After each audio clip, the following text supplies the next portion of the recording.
From the meandyourmom.com blimp cam, you are listening to the Horsebone, a.k.a. Tom Zori, the lead Cup broadcaster for the Gears Cup Series. Again, coming up next, qualifying for the Duels at Daytona.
welcome back to another year of Gears Racing League action, Gears Cup Series action, right here on Casa de la Horseboat. Again, I am Tom Torrey, and you are right here, right in the thick of the action, as we are getting ready to start out Duel number 1 and Duel 2 here tonight at Daytona. Again, I am Tom Torrey, a.k.a. the Horseboat, wishing you a wonderful Monday night. Somebody's going to win here tonight. 2 people getting into the big dance, getting on the front row, who qualify here for the Duels. Tonight I have special guest broadcaster. I'm falling apart here. I had a late little distraction here to deal with, but have a special guest, ARCA Menards Series driver Brayton Laster in the house.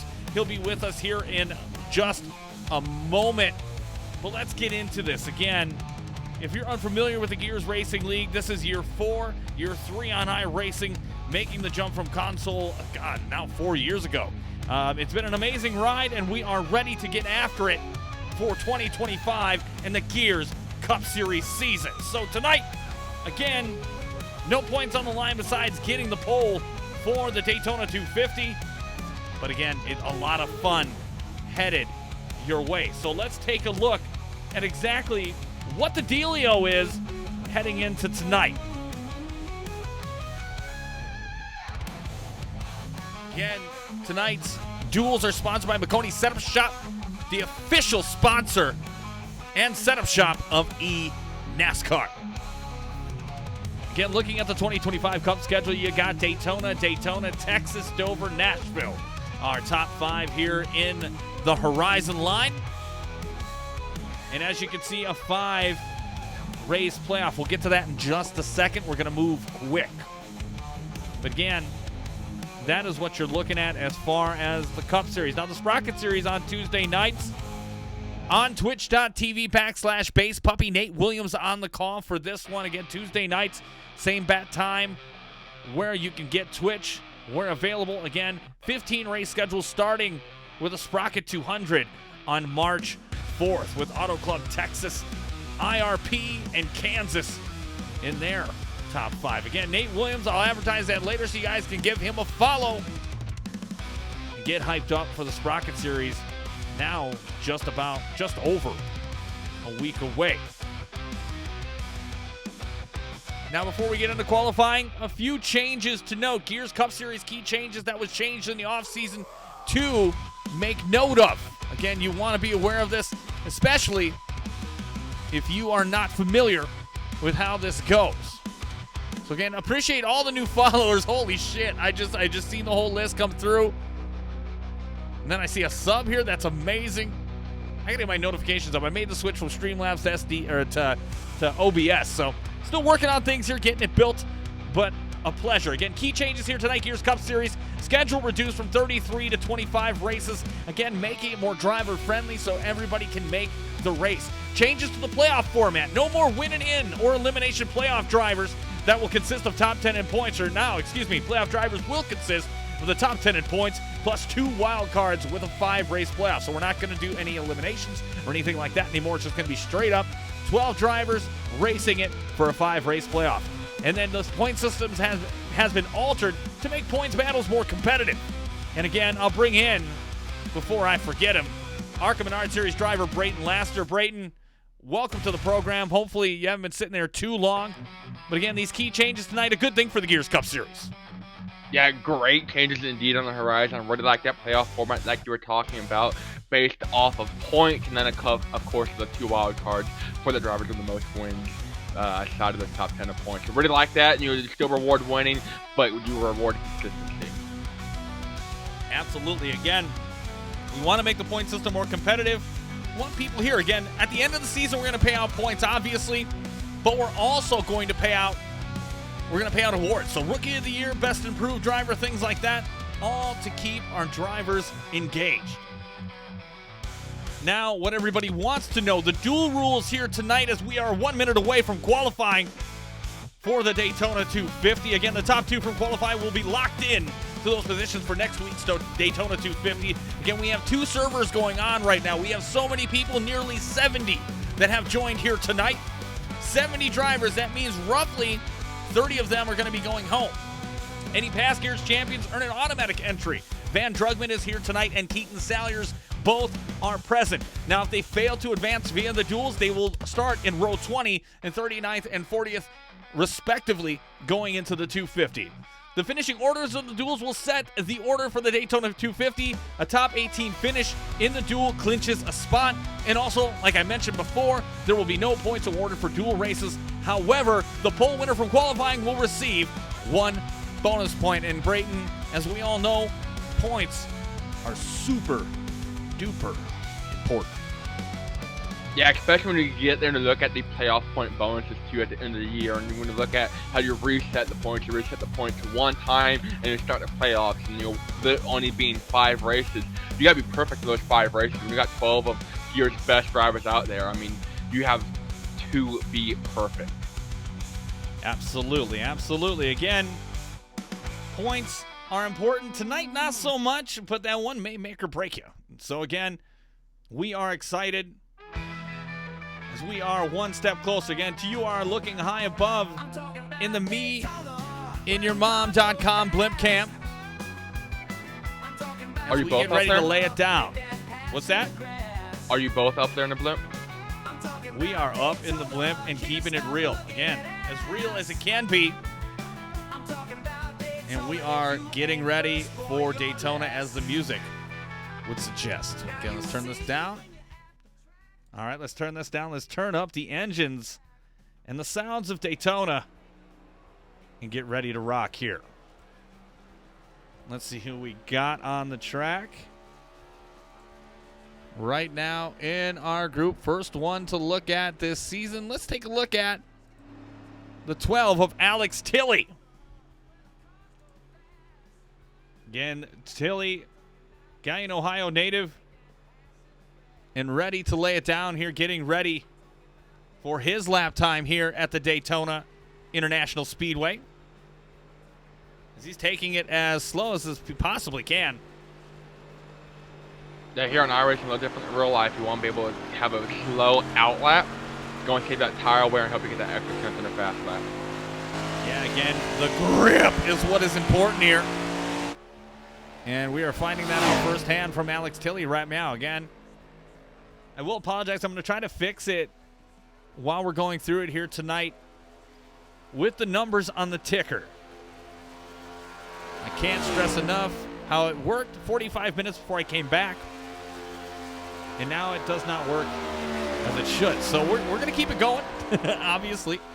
But we will do our damnedest to make it happen here for you. I'm going to try to fix it on the fly. I'll probably kick it over to Brayton a few times while I get that hammered away. But again, the first lap for Alex Tilley. Here we go. Again, 2 lobbies to compare qualifying lap times for. Josh Cole, 49.96 on the pole currently. Here, let me see if I can give you that much. There we go. We'll show you that while we can. And again, I apologize for the numbers not being apparent. Looks like most of them are popping up, so that's a plus. Josh Cole, still your pole sitter. First lap for Alex Tilley. Tilley, 50.95, not good enough. Not good enough at all. That first lap is actually one of the slowest laps to be turned. He was able to pick up some speed, hopefully in the middle of the second lap. Starts it up by the wall. Very interesting strat. We'll see if he goes down low. No, he's going to stick to the high side. Kind of run in the middle, I guess. I mean, I'd rather actually see him right down the yellow line. Oh, sure. Especially down the back stretch, you know. Goes down the yellow line there for 3 and 4. And every little bit counts. Some drivers like to run that middle line.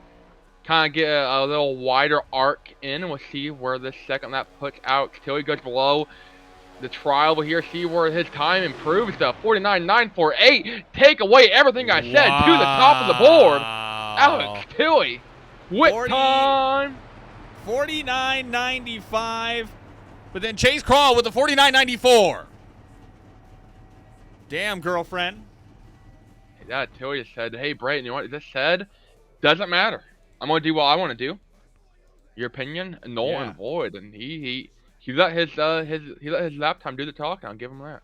Yeah, you got to really hand it to him there. It was a do or die moment. That first lap kind of made you kind of a head scratcher. But Chase Crawl, Alex Tilley, currently on the pole right now. Again, I'll keep that up there for you so you can see who is who and where is what. Hey, Christian Rodrigo right now coming around to finish his second lap here. Had a 53.8 for his first lap, so the slowest first lap by a couple seconds.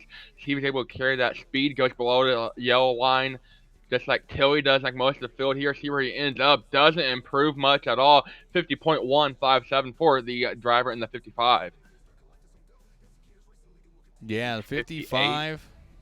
50 or the 05 out on track right now, currently 58. A lot of fast cars. Perrin Huggins goes to complete his second lap in the 4. See where he ends up, and he is fast. 49.959. The driver in the 4. That will put him 7th quick. And again, Perrin Huggins, a late addition coming back to Gears. Happy to have him as always. Joe Stafford qualifying 10th. Nate Pollard qualifying 19th. So again, the bubble here right now sits with Joshua Personette and Jesse Becker, 40 and 41. But again, everybody's going to get a chance to qualify for the duels. They're going to get broken up. And then we will commence with the racing. So again, Chase Crawl and Alex Tilley. A bit of a development here. Jake Hall, he was one of the fastest drivers in practice, was 5th quick in practice. Had an internet issue on the second lap. Oh, no. So his time will officially be a 50.428, 57th overall right now. Not overall, 57th in the session out of 60. Wow. And a couple drivers not electing to qualify, Joseph Enright or Jeremy Eshelman. Well, again, it doesn't really matter if you qualify or not. You know, you're gonna make the duel, right? It's just where you are at the duel is going to be pretty important. So, again, not a must, but you probably should if you're thinking about trying to make the big show. Again, give you highly recommended. Highly recommended. Me and Brayton both clearly recommend that shit for sure. Again, we'll fly high above in the meandyourmom.com blimp cam. Just a friendly reminder, March 4th. Again, make sure you tune in Tuesday, March 4th, as the Gear Sprocket Series is back at Daytona with the Sprocket 200 live premiering on twitch.tv/basepuppy. Nate Williams will be on the call with Alex Tilley as his co-anchor.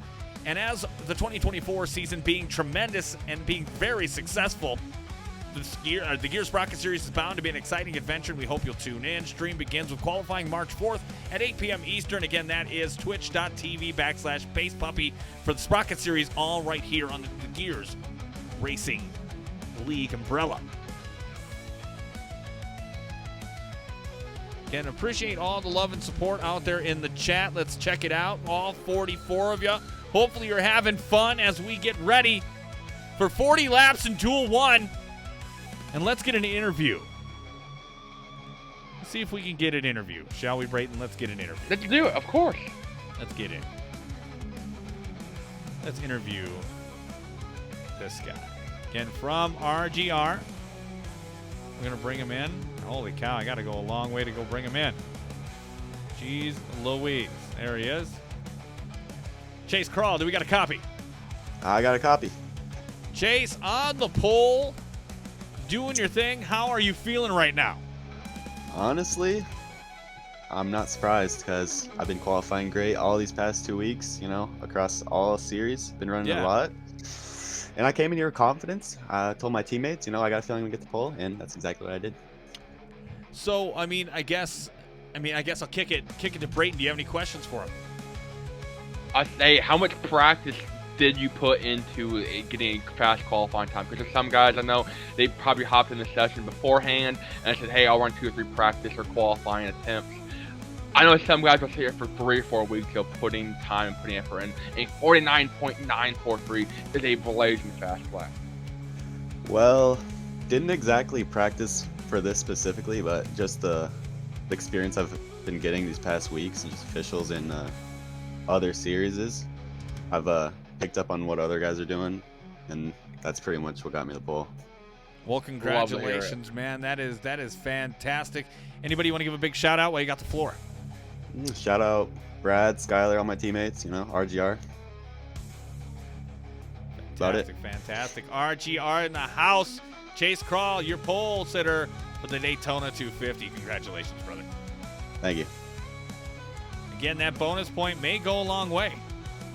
It may not.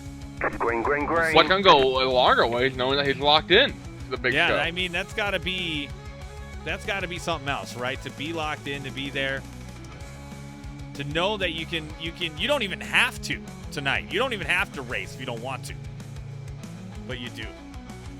I want to give a big shout out right now because we have a fucking shitload of people in my stream, and I appreciate that. That one, Jay Breezy, you know who you are. Resubscribed with Prime. Again, resubscribe. Subscribe. I can't speak tonight for 2 months. Big shout out to Echo Onken, Dorena Fish, Ethan T. Royne 27, Max V Fan 79, Mama Chevy, T Cash, Flopping Overwatch, Mare 829, Giant Pee Wee, Badass Brian 999.99. It's just PD. Connie Dowdy 2, Uncle Leroy 20, it's Showtime 82, Ben Morabito Racing, I remember you, Derek Sellers 30, Navy Tiger Racing, and Rob Rosello Jr. for the latest follows. Again, they're working right now on the lobby, so we'll have this for you in just a few minutes. And as we wait, I'm going to turn down this music. I want to show you guys, and we can start it again later, but we're going to show you the highlight reel from 2024 and beyond of some of Gear's biggest hits. See what happened here.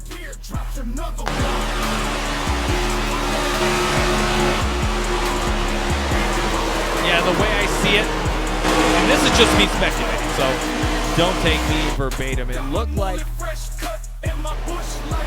you could join to hang out and race with us when we do pickup races. I don't think anybody would have a problem with that. Oh, we've got some action. Tyrone Reed involved in that one. Yeah, no, I like this putt here. Oh, way too far. Ooh, that's a good chip though. If you had it on line. You kind of needed to go a little bit more to your left. Yeah, no shit. No shit. Uh-oh. Yeah, but Oh, he's got to go now. Saddle's ready. Mount up. Looking.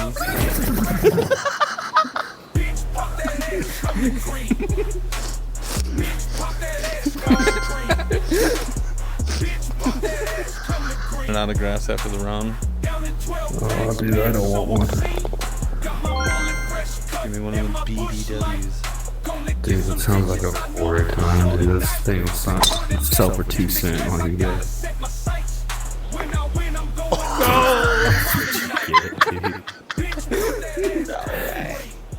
That's what you get, Tom. I'm on the fairway, guys. Fairway.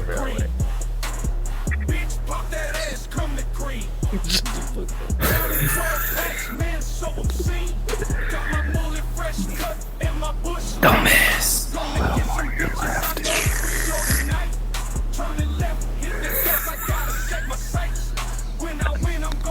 That's upsetting. My line is good. Oh, fuck you. Fuck you.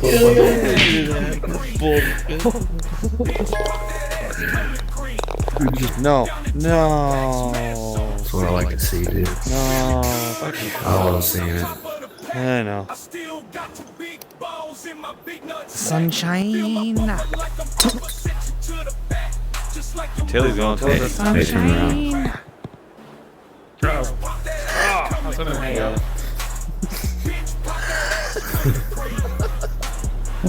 That was so good. That was awesome. Tilly, why are you way over there? Celebrate.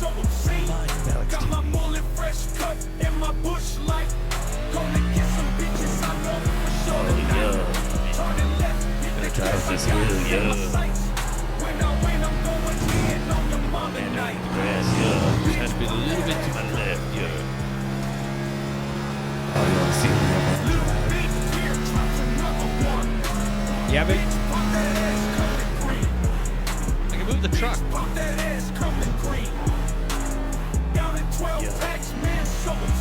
Anyways, I'm gonna bring out a new show coming out in the fall of 2024. Embark on a series of stories called Balls, a sports memorabilia memoir collection written by none other than Michael D. Walczewski.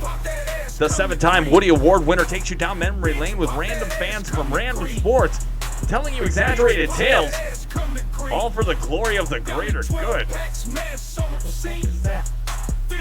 Hear gripping stories about Ryan Leaf, Tiger Woods, Bernie Sanders, Russell Westbrook, Jamarcus Russell, Roger Clemens, Tim Tebow, Tim Couch, Tim Fedua, and Tina Fey. So much more.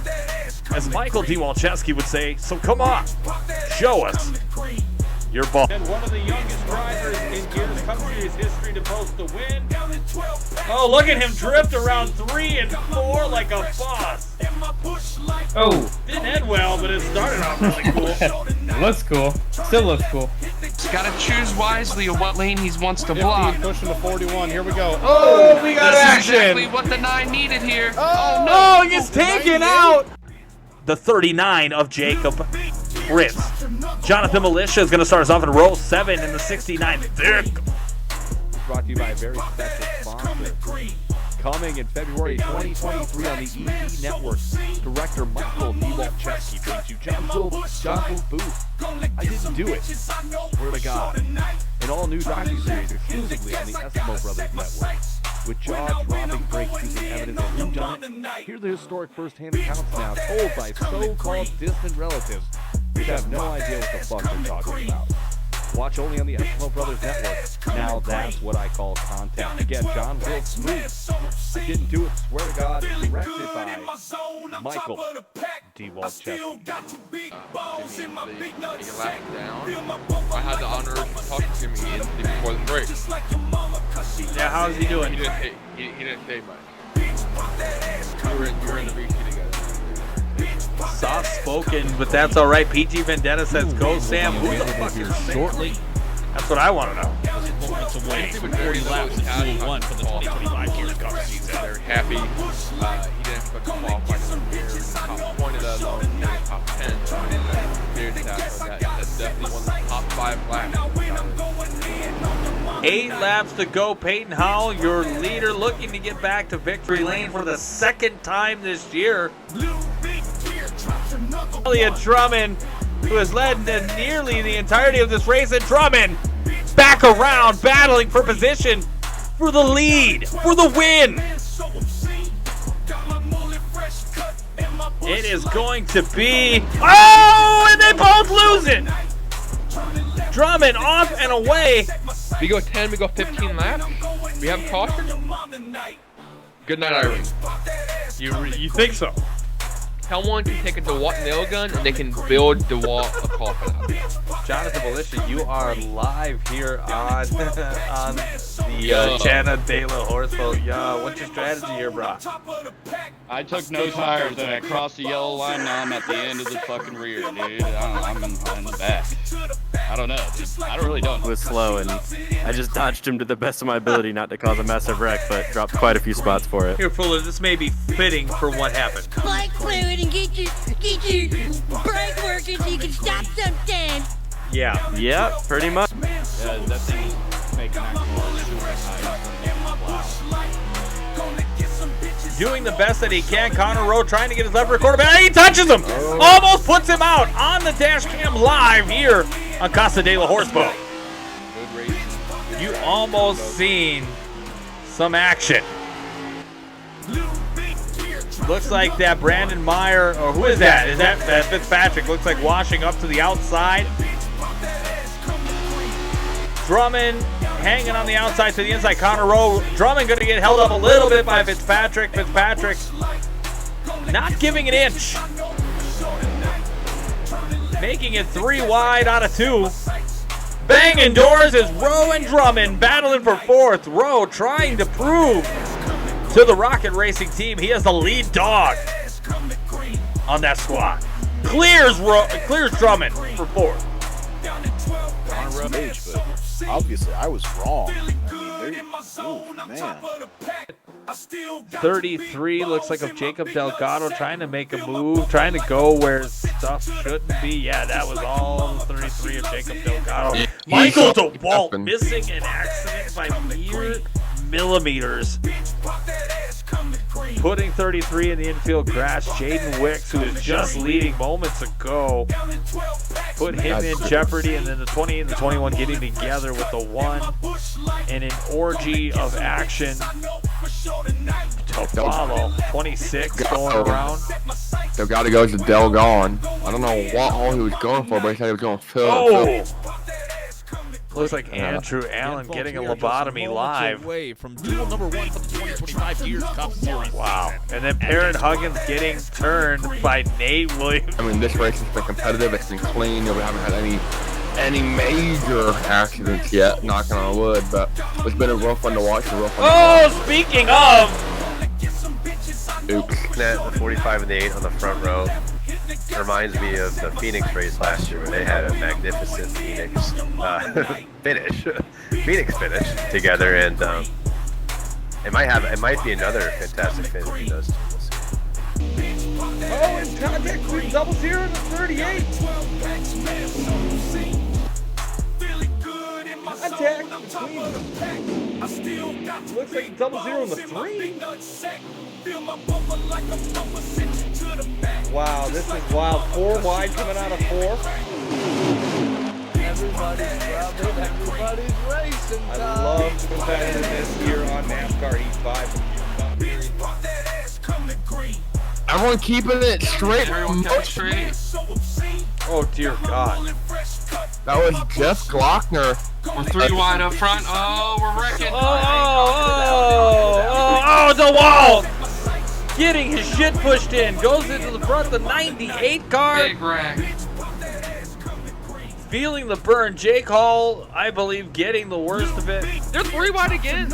That's yeah. Gary Johnson, your championship contender. Oh, he's gonna go for a spin. He saves it! He saves it! I about shit my pants! Holy God! Kyle Munson in the wall! And here we go again! And he saves it again! He's still trying to save it. And he's around! Everyone's going. Oh, it looks like Matt Albert might have given him a hand job with love. Going into 3. Definitely tight. Webb rounding out your top 10. Name we haven't mentioned. Back here at the carousel. Oh, Field! Yeah, I see that. Oh, what a close call. Oh. And that iRacing can only give you so much, right? What is the difference between what we feel in the sim and what does it actually feel like out of it?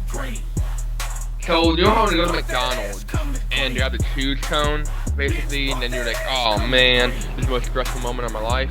Imagine that for about 2.5, 3 hours. Kobe Hogan and Min Hang battling for second.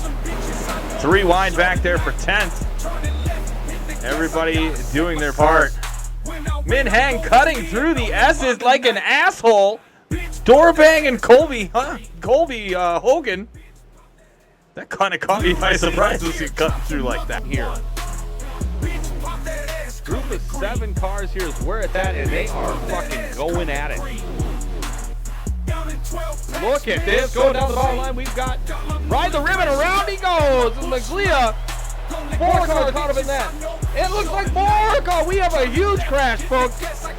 People are hit everywhere. I cannot fucking tell you how many people. But we have a caution, that is for damn sure. That was for over 69 years. Classic Franks are 100% all beef Franks that look huge.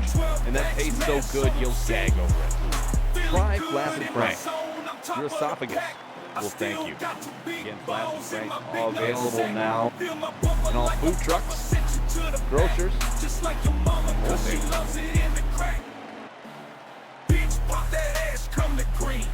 First caution of the night. I don't believe we were about 10 laps. Probably not looking to pass.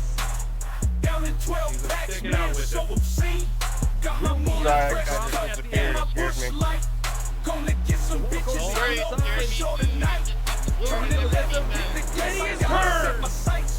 And the winner is going to be Mike DeWalt. Yeah, it's got DQ'd. I have no idea why. Mike DeWalt wins duel number 2. Kevin Jordan is Good one, Mike. in Mooresville, North Carolina native. All right, folks. He says, when you come down to North Carolina, you come down to Mooresville, you come to Melissa's house, your home, you can sleep in his parents' bed.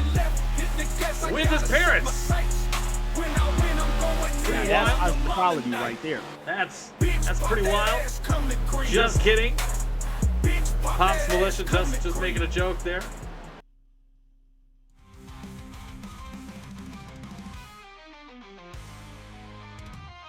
Again, I hope you enjoyed that. We needed all of the time that we could possibly fill so we could get you duel number 1 as we are all ready and set to go in just a moment. Again, Flaccid Frank's available at all local grocers, Kroger's, Costco's, food trucks. Wherever you buy your wieners, you're going to be able to find it. Again, I am Tom Torrey, a.k.a. The Horseboat, hanging out with you this evening alongside, I would say now, good friend and broadcast partner in the Gears Cup Series, Brayton Laster. Brayton, thank you for joining us. I know you're such a busy man, and thank you for squeezing us into your schedule. Always enjoy coming out here over the Gears Racing League and the folks and the family and the community here. One of the best on the iRacing platform, and excited to call 80 laps of action here tonight in Daytona. Yeah, it's going to get wet and wild, and we are all for it. Again, looks like duel number 1. They are warming up, about ready to go, ready to rock and roll. Again, one last reminder. On Monday nights, you're going to be able to catch us all season long right here on Casa de la Horseboat, twitch.tv/Horseboat. Monday night starting at 8 p.m. Eastern. We started about 10 minutes early, so you get you in here, get you settled in, get your popcorn ready, as Terrell Owens would say.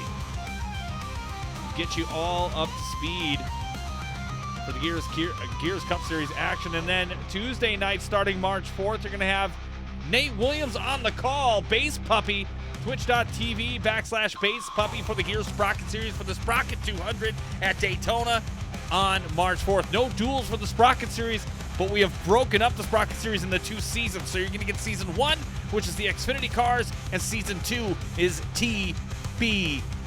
And I'm looking forward to whatever TBD is going to be. So, again, appreciate all the follows, all the love here tonight that we're getting. Again, we're high above in the meandyourmom.com blimp cam. Use promo code DVDA for 50% off your first purchase.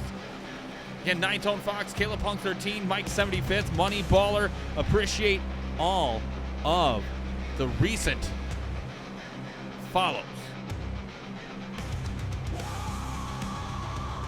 Again, having an issue, SDK being a little problematic this evening, but we're getting it under control as we get ready to go green. But it looks like on the grid tonight, we're going to see who's going to be on the front row. We're going to find that out in just a moment.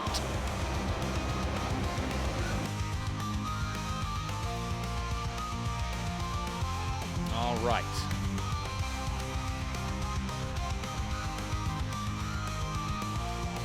So it looks like Connor Rowe Chase Crawl, Brad Gutierrez on the front row here. Again, the numbers, I apologize. They are not good, my friends, and I will do my best to see what I can do to bring them to life. If I can't do it this week, I will definitely get it in next week here for you so you can see that. But again, a late problematic issue that we were not able to overcome. I knew everything couldn't go perfectly, but you always hope, right? It's Daytona. I mean, the racing isn't going to go perfectly. The broadcast, stuff's going to happen. Stuff always happens. Shit is going to happen, especially when you party naked. And that's what we're doing here. Not literally, but figuratively. We'll get ready here to call the grid in just a moment. I am just as excited, I think, as anybody else who's followed the Gears Cup Series, Gears Racing League for some time.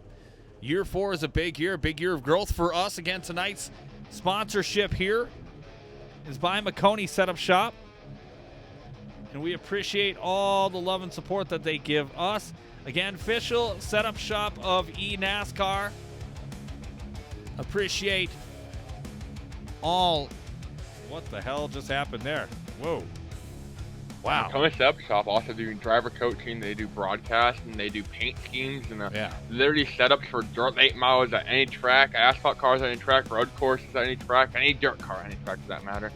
But home for all your setup shop needs. And it seems we have had an issue where I believe you're going to a new session here, Tom. Yeah, I see that. Jeez Louise. But again, it's the Duels. Our first night back at work. It's going to be a tough one. That took long enough. I can't imagine what it'll be now. Well, again, Brayton, I guess we have some time to talk. And I'll just keep this up until they get shit together over there. Again, new shirts. If you're interested, I'll show you the link here later on in the show. Thank you, Bugaboo. Broadcast looks great. Got to make a new session. Yeah, I heard about that. Let's go, Rob. Get a lot of new drivers. We have some Donut Box drivers who have transplanted and come over to Gears. We have some from the Cannonball Racing League. We've got some of the best of the best of the best right here on Monday night. Now, I know, Brayton, I know you're kind of familiar with Monday night and what happens with your league. I know you're running with some other stuff for broadcasts. So I appreciate you bringing your time over here by us. But I didn't realize how many people raced on fucking Monday night. Yeah, Monday night, popular night. Everyone's tired of the weekend. They go and they watch the cup races on Sundays. Says, man, that looks like a poop shoot. I can do better. And I think that's our Monday night. Everyone loves going out here and having a fun time here on iRacing. And Monday, Tuesday, Wednesday, Friday, Thursday, Saturday, Sunday, every night seems to be popular. But if you're going to be anywhere you can to be, you might as well be here.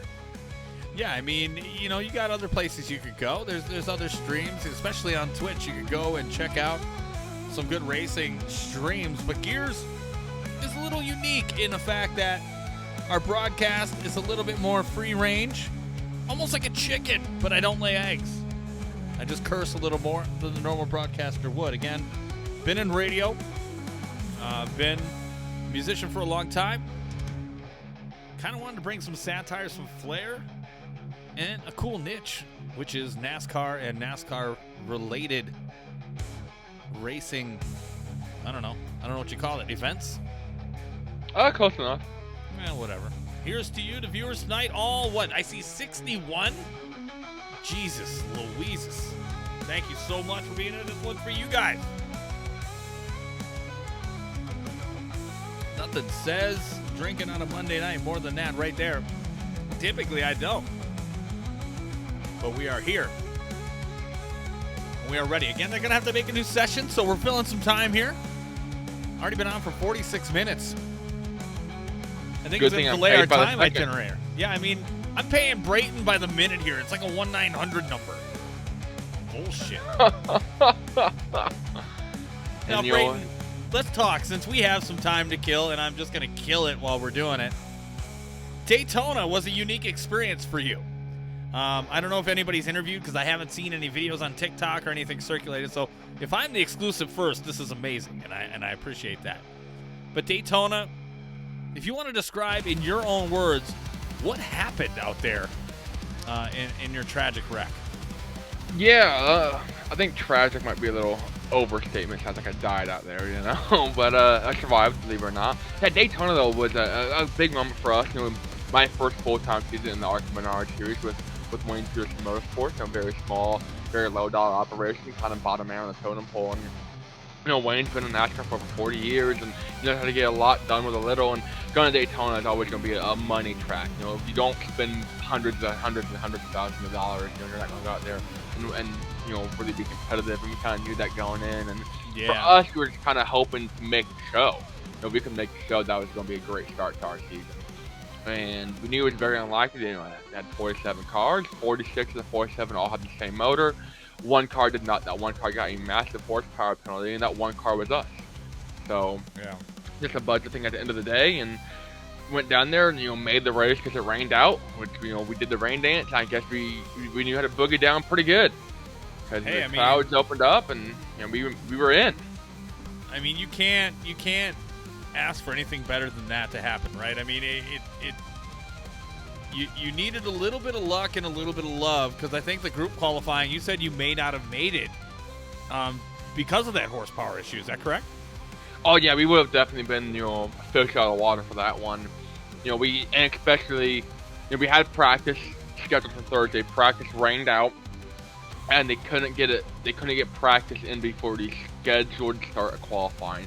If they can't get practice in by the scheduled start of qualifying, then they have to set the lineup based off of the owner's points. And that was a huge deal for us, because we needed the rain out, we needed qualifying to rain out, or we needed practice to get postponed. And we knew practice got postponed, we just weren't sure how long. We still have practice, Friday morning, qualify Friday afternoon, and we're sitting there and we got the text, hey, you're locked in.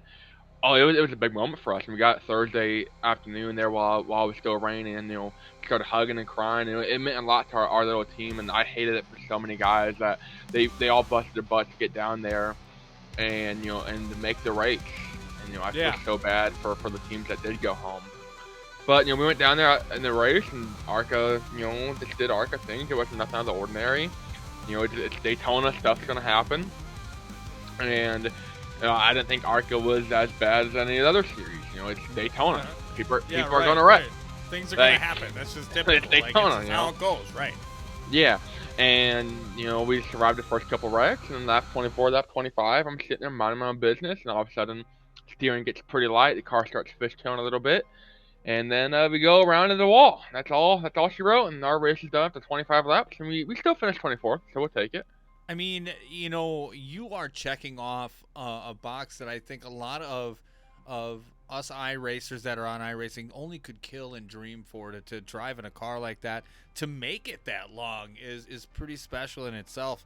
But again, that's you're a race car driver. That's what you do. And honestly, not to toot our own horn, we were on the car for that if you weren't watching. But it was definitely a special moment for us, watching one of our favorite guys out there on the track doing the favorite thing that he loves.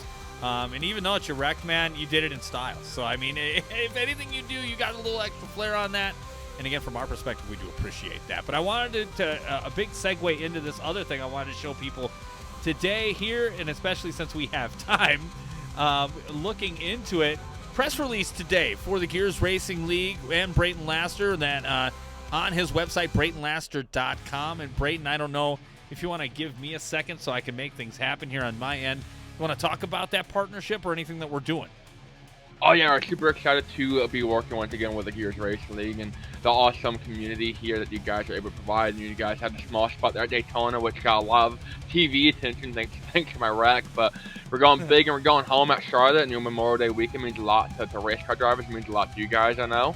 Memorial Day means a lot to everyone, but especially getting to race on Memorial Day weekend at Charlotte, the home of NASCAR. It's a big deal for us, and excited to partner with the you guys in Gears Racing in a way that I don't think really has ever been done for an iRacing league. As far as this level goes, Gears Racing League will be right there on the hood of our ARCA Menard Series mobile. Technically, I believe it's going to be a Ford Fusion. Okay. It might be the Chevy SS, though. We're still trying to finalize that as far as that goes. But super excited for it. We're going to have a patriotic paint scheme and have it, the full-blown, America, and the bald eagle screech, and, hell yeah, heck yeah, have brother moment. And it's going to be a pretty cool moment going to be a pretty cool moment. And I'm excited to kind of be working with you guys for it and, be able to represent Gears on the hood at Charlotte. You guys are going to be there too. A lot of you guys are, and so it's going to be a pretty cool moment there on May 23rd. It is a special thing for us. I mean, Brayton brought us a good opportunity that we couldn't really turn away, and it was one of those things where it just kind of worked out. Gears community really got on board. Gears admin team helped fill the cracks, and it was a great partnership from us. And again, that's something we're probably going to do here going forward. Regularly working with you directly. So again, congratulations, man. We were excited when you got a full-time ride. And personally, right here, right now, you know, we are so proud of your accomplishment. And again, we don't care if you're a champion. We don't care if you win races. You're out there doing something you love and chasing your dream, and that's something that we all would aspire to do. So, again, thank you for that. No, I appreciate you guys. You guys have helped me a lot over the years, and kind of one of the reasons why I have a full-time opportunity. You guys helped me out at Daytona last year and a little bit throughout the season.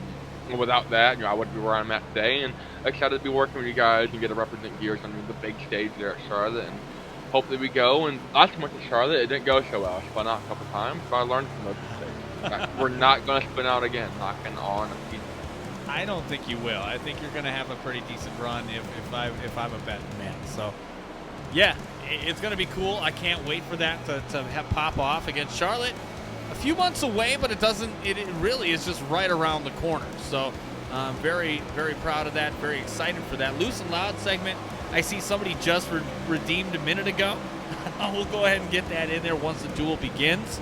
We'll get that going. Again, new session is live. Again, up above in the meandyourmom.com blimp cam, getting ready to roll. And I am excited. I hope you all are too. It's about damn time. We're about ready to get it on. L. Rob, nice to see you out there. Bug Boo, nice to see you out there as well. Again, everybody watching, we got those 60 people in this lobby in here. Couldn't be prouder of this moment. Again, 20 stream subs is the goal tonight. And we do a diecast giveaway here with some swag from Gears and the Horseboat channel. Again, want to plug that as much as we can. Again, you are watching the Gears Cup Series on Casa de la Horseboat. And everybody getting warmed up. We got 4 minutes to go before we move on. And, you know, with going from session to session, it's going to kind of shake things up for some drivers. You know, hey, did you change your steering offset the way you needed to? Did you do your final check-ins? You know, to get you can't change much with these fixed setups, but having your steering offset, your steering pinion, you know, your you got to make sure you're set up. Like, there. Yeah, and it's really very easy to forget that. Change that. And Brayton makes such a such an important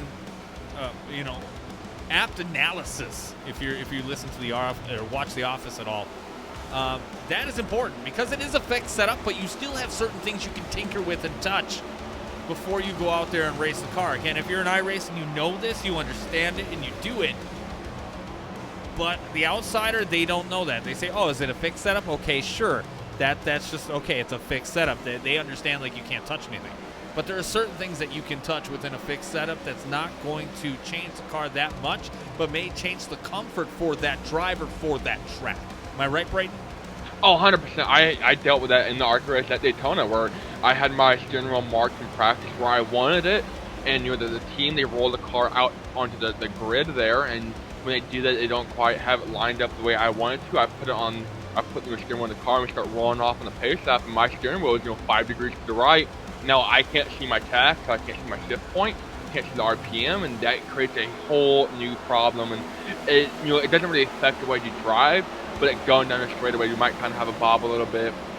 That will not allow you to really go in a straight line, because your steering wheel might be straight, but your car might be wanting to wander to the right, so you kind of have to go back to the left a little bit, and you're kind of going back and forth, and make sure your car really unstable, get bumped at the wrong time, and before you know it, because your steering offset isn't where it was in practice, it's possibly.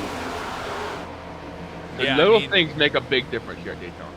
And it really does. I mean, tonight you're going to see a lot of teams working together, and we have a lot of teams. Like I mentioned before at the top of the show, we have roughly 65 to 70 people, 70 drivers across, I want to say like 15 teams. I don't really know the amount of teams. That's how many that we have this season. So it's paramount that the manufacturers work together, the teams work together, especially if you're in the same duel, you want to crack that top 18. It looks like Heaton and Van both have qualified in, so that's not going to be a problem. So it's 38 spots now up for grabs, Brady. Yeah, call, Chase Crawl there lock in from that pole time, so he doesn't have to worry about this. Now, correct me if I'm wrong here, that doesn't lock him in for starting first, but he's just locked into the race. Oh, he's I don't locked. know. I think he has the pull for the Daytona 250. He's Okay, locked okay. in. Okay, I wasn't sure. That wasn't clarified in the document. So let's clarify it right now. You have 37 spots now because Chase doesn't have to do anything right now. He can literally go on a Sunday cruise. Right. I think it's the front row that is safe. So Yep, the fastest two in qualifying. Fastest two in qualifying are past champions Van Drugman and Keaton Sawyer. They all have an automatic bid to next week's Daytona 250. Again, as you see the timer click down, we are that much closer to the Daytona Duels as they get ready and warmed up for this event. Again, we had to create a couple new sessions. Some things fell through the cracks. Again, the Duels and Brayton, I'm sure you can kind of relate. It's one of the hardest races to set up if you are doing iRacing. Especially if you have a lot of people, you have to make new sessions. You have to make sure you have the right people in that session. And if there isn't, you have to do it all over again. Oh, 100%. When you're sitting here and you have the multiple sessions for qualifying too, that definitely made it very interesting on everyone's part to get the lineup set and everything. So excited finally get rolling here in a couple minutes as the final practice is about to end here for duel number 1, and we got the grid coming at you. Yes, we are about to grid, and I am excited.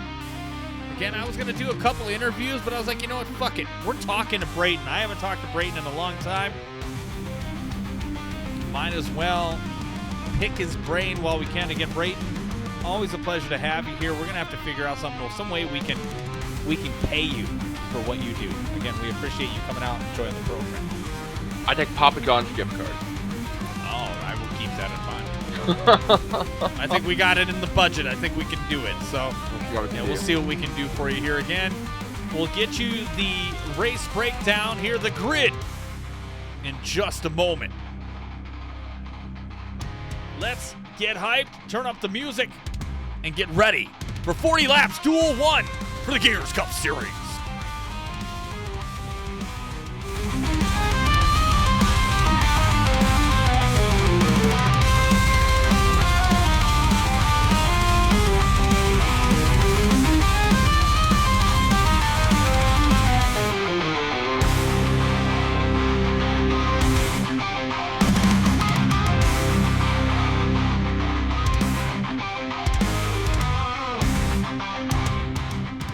All right, let's do the grid walk, shall we?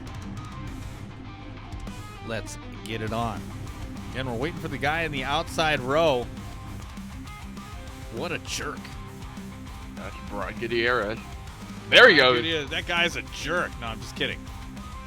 But here we go. Chase Crawl on the front row. Again, your pole sitter for the Daytona 250 locked in, as it were. On the outside of him is going to be the 84 of Brad Gutierrez, the 43 of Josh Cole, and the 4 of Perrin Huggins in row 2. Row 3 is going to be Wes Amick in the 34 and the 75 of Joe Stafford. In row 4, we have the 32 of Ryan Thomas and the 77 of Robert Roschello Jr. In row 5, we have the 10 of Colby Hogan and the 18 of Kyle Munson. In row 6, we have the 16 of Nate Pollard and the 3 of Aiden Lunn. In row 7, we have the 26 of Fortson Poston and the 5 of Connor Rowe. In row 8, we have the 88 of Andrew Allen and the 53 of Jimmy Ensley. In row 9, we have the 935 of Dustin Wells and the 96 of Christian Taylor. In row 10, we have the 52 of Devin Lucan and the 23 of Christian Antonio. In row 11, we have the 8 of Keaton Salyers and the 54 of Joshua Personette. In row 12, we have the 28 of Skylar Comstock and the 40 of William Robbins. In row 13, we have the 15 of Jesse Graham the 4th and the 1 of Austin Dowdy. In row 14, we have the 9 of Jason Harrison and the 14 of Travis Stroney. In row 15, we have the 51 of Floyd Stewart and the 448 of Tristan Avocado Acevedo. In row 16, we have the 29 of Stephen Gurley Jr., now known as Steven Jr., and the 05 of Ethan Wisnowski. And the final, looks like the final row? Looks like, yes, the final row of Deboyne Valentine and Jeremy Eshelman.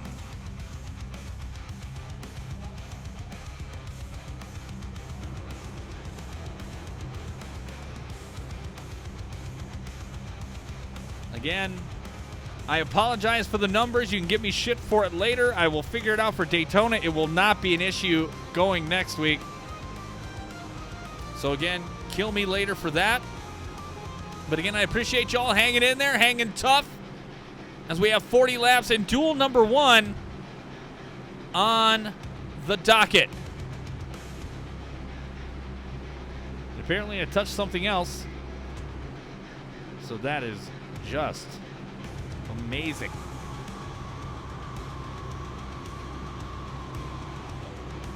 Really love the beautiful looking 48 machine of Chase Crawl, the Watch Arca on Flow Racing NASCAR Regional machine. Beautiful Absolutely. red paint scheme stands out. You can see it wherever you're at on track. You can see behind you when you're about to get a lap, when you're about to pass. Yeah, 48. I love Flow Racing. I've been watching more and more of their channel. I love it. Again, music, let's push it aside as we are finally ready. It's finally here. The Gears Cup Series season about to go down. 40 laps, 100 miles. Thomas, who do you got? My pick tonight for duel number 1, I'm picking Kyle Munson in the 18. I think him and Road Soda Motorsports are out for blood this year. What about you, Brayton? Green flag. We'll go with Chase Crawl down the front row as he takes the green flag.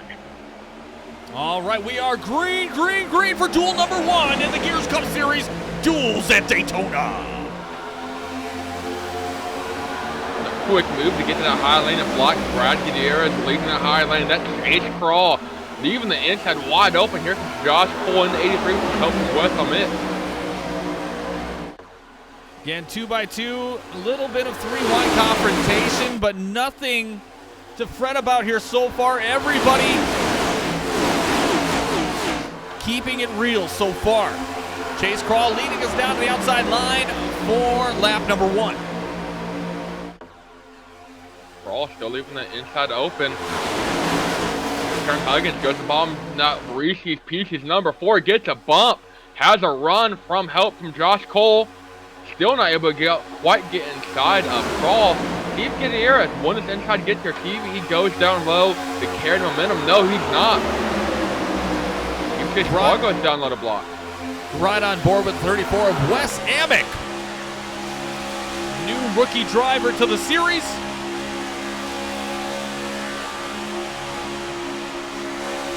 Crawl's locked in. He does not have to finish in the top 18. Go out and get a win here. Talk about a great start off their season. Only made 6 starts last season. 1 top 5, 1 top 10. I love that you do research before you come on here. No cap, as the kids would say. Perrin Huggins out in front in that Reese's Pieces number 4 Ford Mustang. And he cuts up top to clear Crawl, and he will be your leader. Something we saw a lot of early on last season, but kind of fell off as the weeks went on.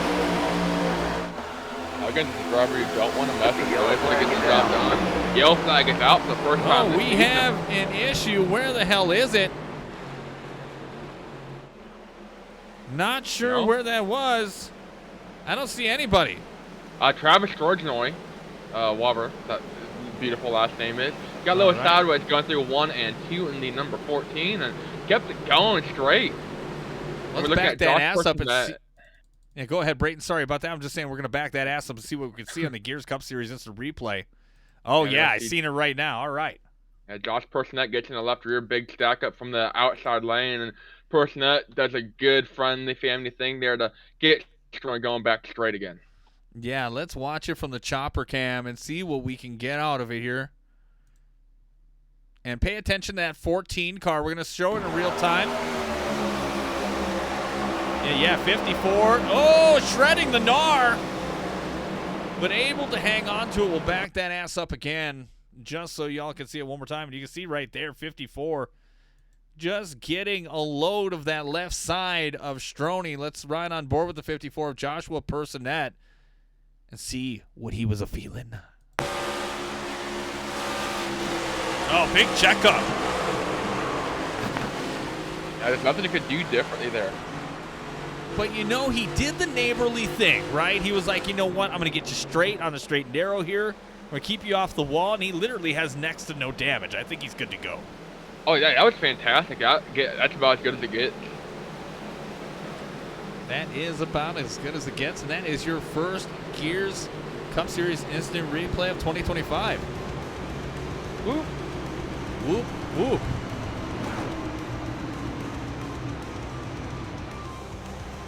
Look who's out front and leading.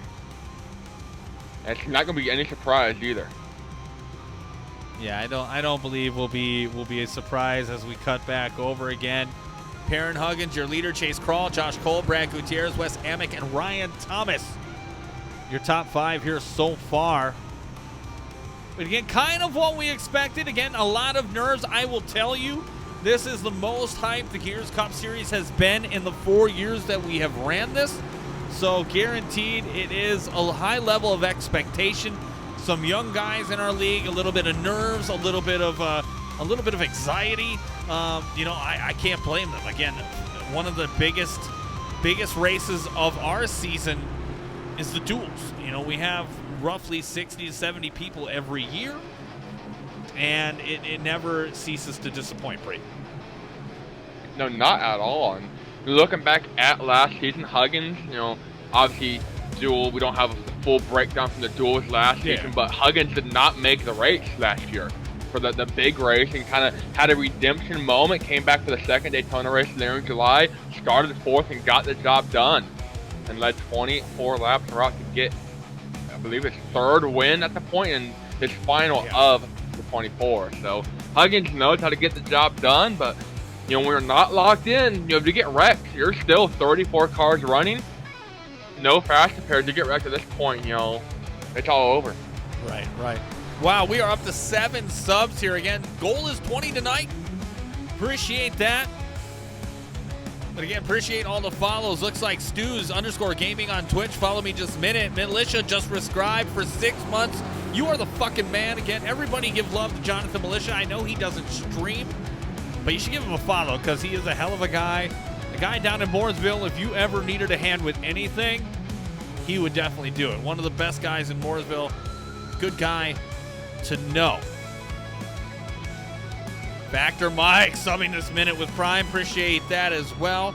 NASCAR Blood, K Potto 610, Joe Stafford Sr., Bad Sack 69, Force Flow STR, 9-Tone Fox. Thank you for the recent follows. Again, I woke up this morning at 518 followers. I'm now up to 546.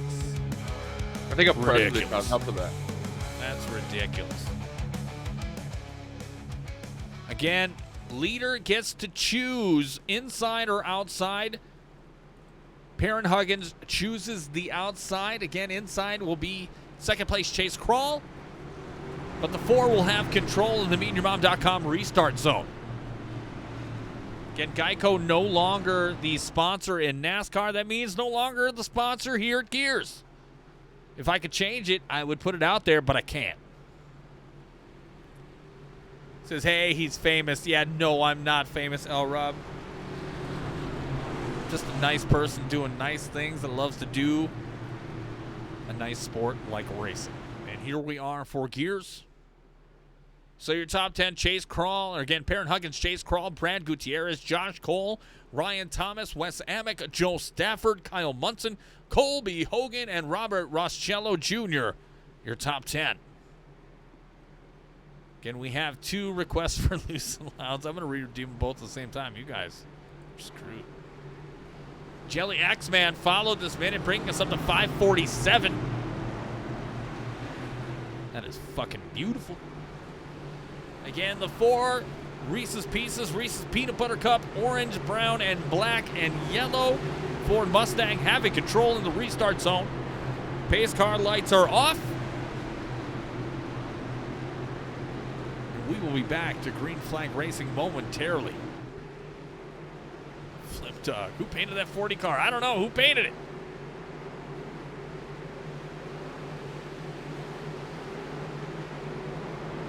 Green flag, green flag. Perrin Huggins leading us down. It's weird seeing him in a Mustang as he was in a Camaro last year. But he has made the switch. And here we go. Josh Cole, lone car on the inside, gets oh, a bit yeah, of help there. Smacking the wall. coming out of the tri-oval. Going to keep it green. Josh Cole finished second at Daytona last year for the season opener. Trying to lock himself in here, and that 43 machine leads the bottom lane. And you saw from the initial start, the bottom lane takes about a lap and a half to get going, but here comes Chase Crawl to help and go for the lead. Brad Gutierrez in tow, pushing Chevy on Chevy action with the Toyota watching.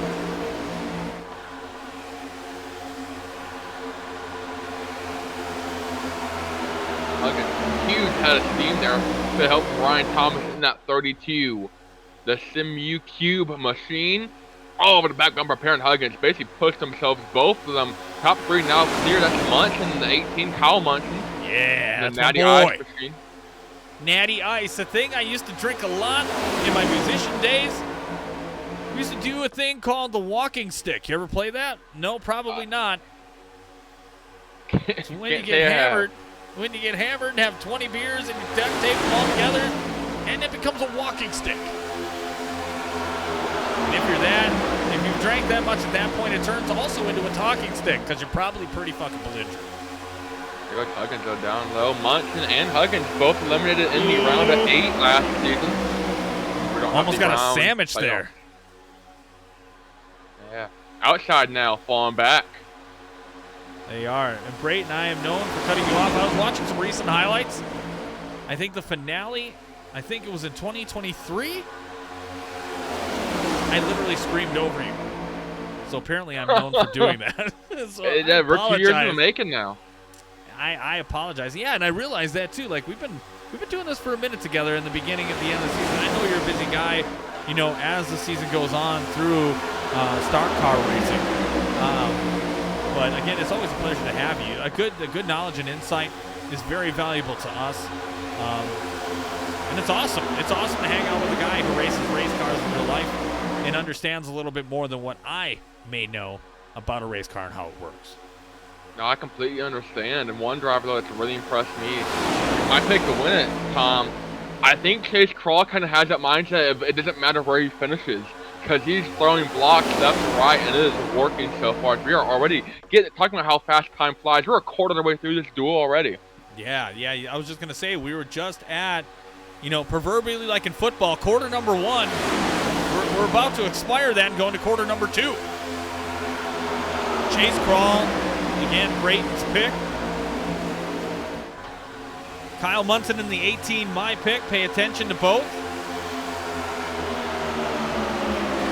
Let's ride on board. Let's pick somebody. Let's try the rookie, Robert Reschello Jr. I hope I'm saying your name correctly. If not, please correct me when we speak next. Torrington, Connecticut resident. Running in that inside line, now running 8th.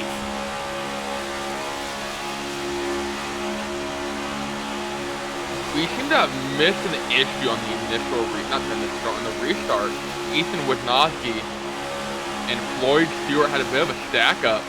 Stewart stays in the pack and doesn't have to transfer. Wisnowski got a black flag for going down pit lane. He got sit down there and is currently on the only car 1 lap down. Wow. Actually made contact with Devon Valentine. Is it Devon? What are we calling that, Brady? I don't know. He's in a beautiful Lightning McQueen. Let's call him B. Valentine. I think that sounds good. B. Valentine. Let's start making nicknames for these guys. I mean, I'm down with that. You got Kobe, hell yeah, Brother Hogan. You name that guy. The guy I want to talk about here before we go any further is the 26. 26, big thing to note about this guy. He was in Season 1 for the Gears Cup Series. Again, Season 1 was over on the console. When we made the jump to iRacing, he did not make the immediate jump, so technically he's not a rookie. This is the first time you may be seeing his face or seeing his car on iRacing, but a true young veteran of the sport. He has knowledge beyond his years, and I do believe a guy that may contend for the championship down the road. That's going to be one to watch. Has a beautiful looking paint scheme there, Fortune.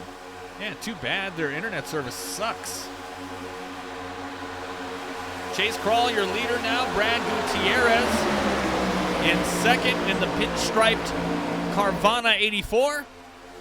75 of Joe Stafford rocking right behind them in the outside line. Chevrolet. Manufacturers are not probably as important in the duels, but more important when you get in the Daytona 250. Gotta do what you gotta do. I'll tell you, that's how little you can find on Fortune.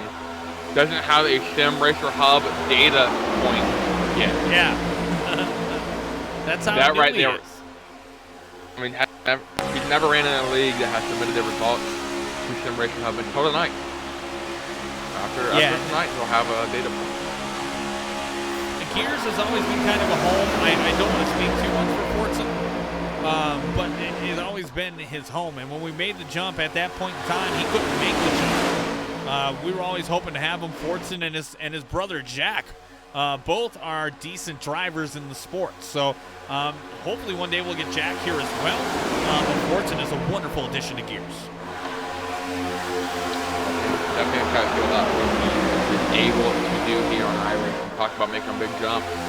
So far, he's doing great. Holding his own right now in 15th. Again, all you need. Again, we're talking about a bubble spot of roughly 18th. Oh, mama! Shit almost got real for him right there. Good welcome present from Aiden Lund. And Aiden He's now Lund, outside the bubble. yeah, Just like that. That's how fast it can happen. Yeah. I'll tell you what this is So- probably going to come down to, Tom, is we're going to keep this 30-ish car field all together. After that, perhaps about to come into the picture. Valentine is entering turn 1 right now. Especially in the lead laps in approximately 2 to 3 laps time. But if this pack stays together, we're going to take that white flag, and I don't see the pack making it back around. Now let's talk about this for a second. Because Keaton is in this lobby, he's already locked in. So that's one spot that is gone. You can't take that. So now it's 39. And Chase Crawl is in this lobby as well. So that's 2 spots you'll take away from that lobby. In the next lobby, you have, the other guy in the front row, and then Van Drugman. So basically right now, you're looking to be in the top 16. Top 16 in this lobby right now will get you into the Daytona 250. Again, Now, Chase Tom, Crawl, I don't. go ahead. I don't want to do your math here, Tom. Maybe I have doing no wrong too much math? drink. You are doing wrong math. Well, tell me. Straighten it out for me, Brayton. All right, so you got 40 drivers. Chase Crawl is 40th. Okay. The other pole sitter is 39th. Your 2 champions are 38th and 37th. That's 36. So it's top 18 are going to be what make it.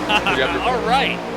However, Brayton Keaton is here Sawyers- for a reason, okay? I do fast math. I never said I was good at And something interesting, though, is if Chase Crawl finishes in the top 18, I believe he'll take the top 19.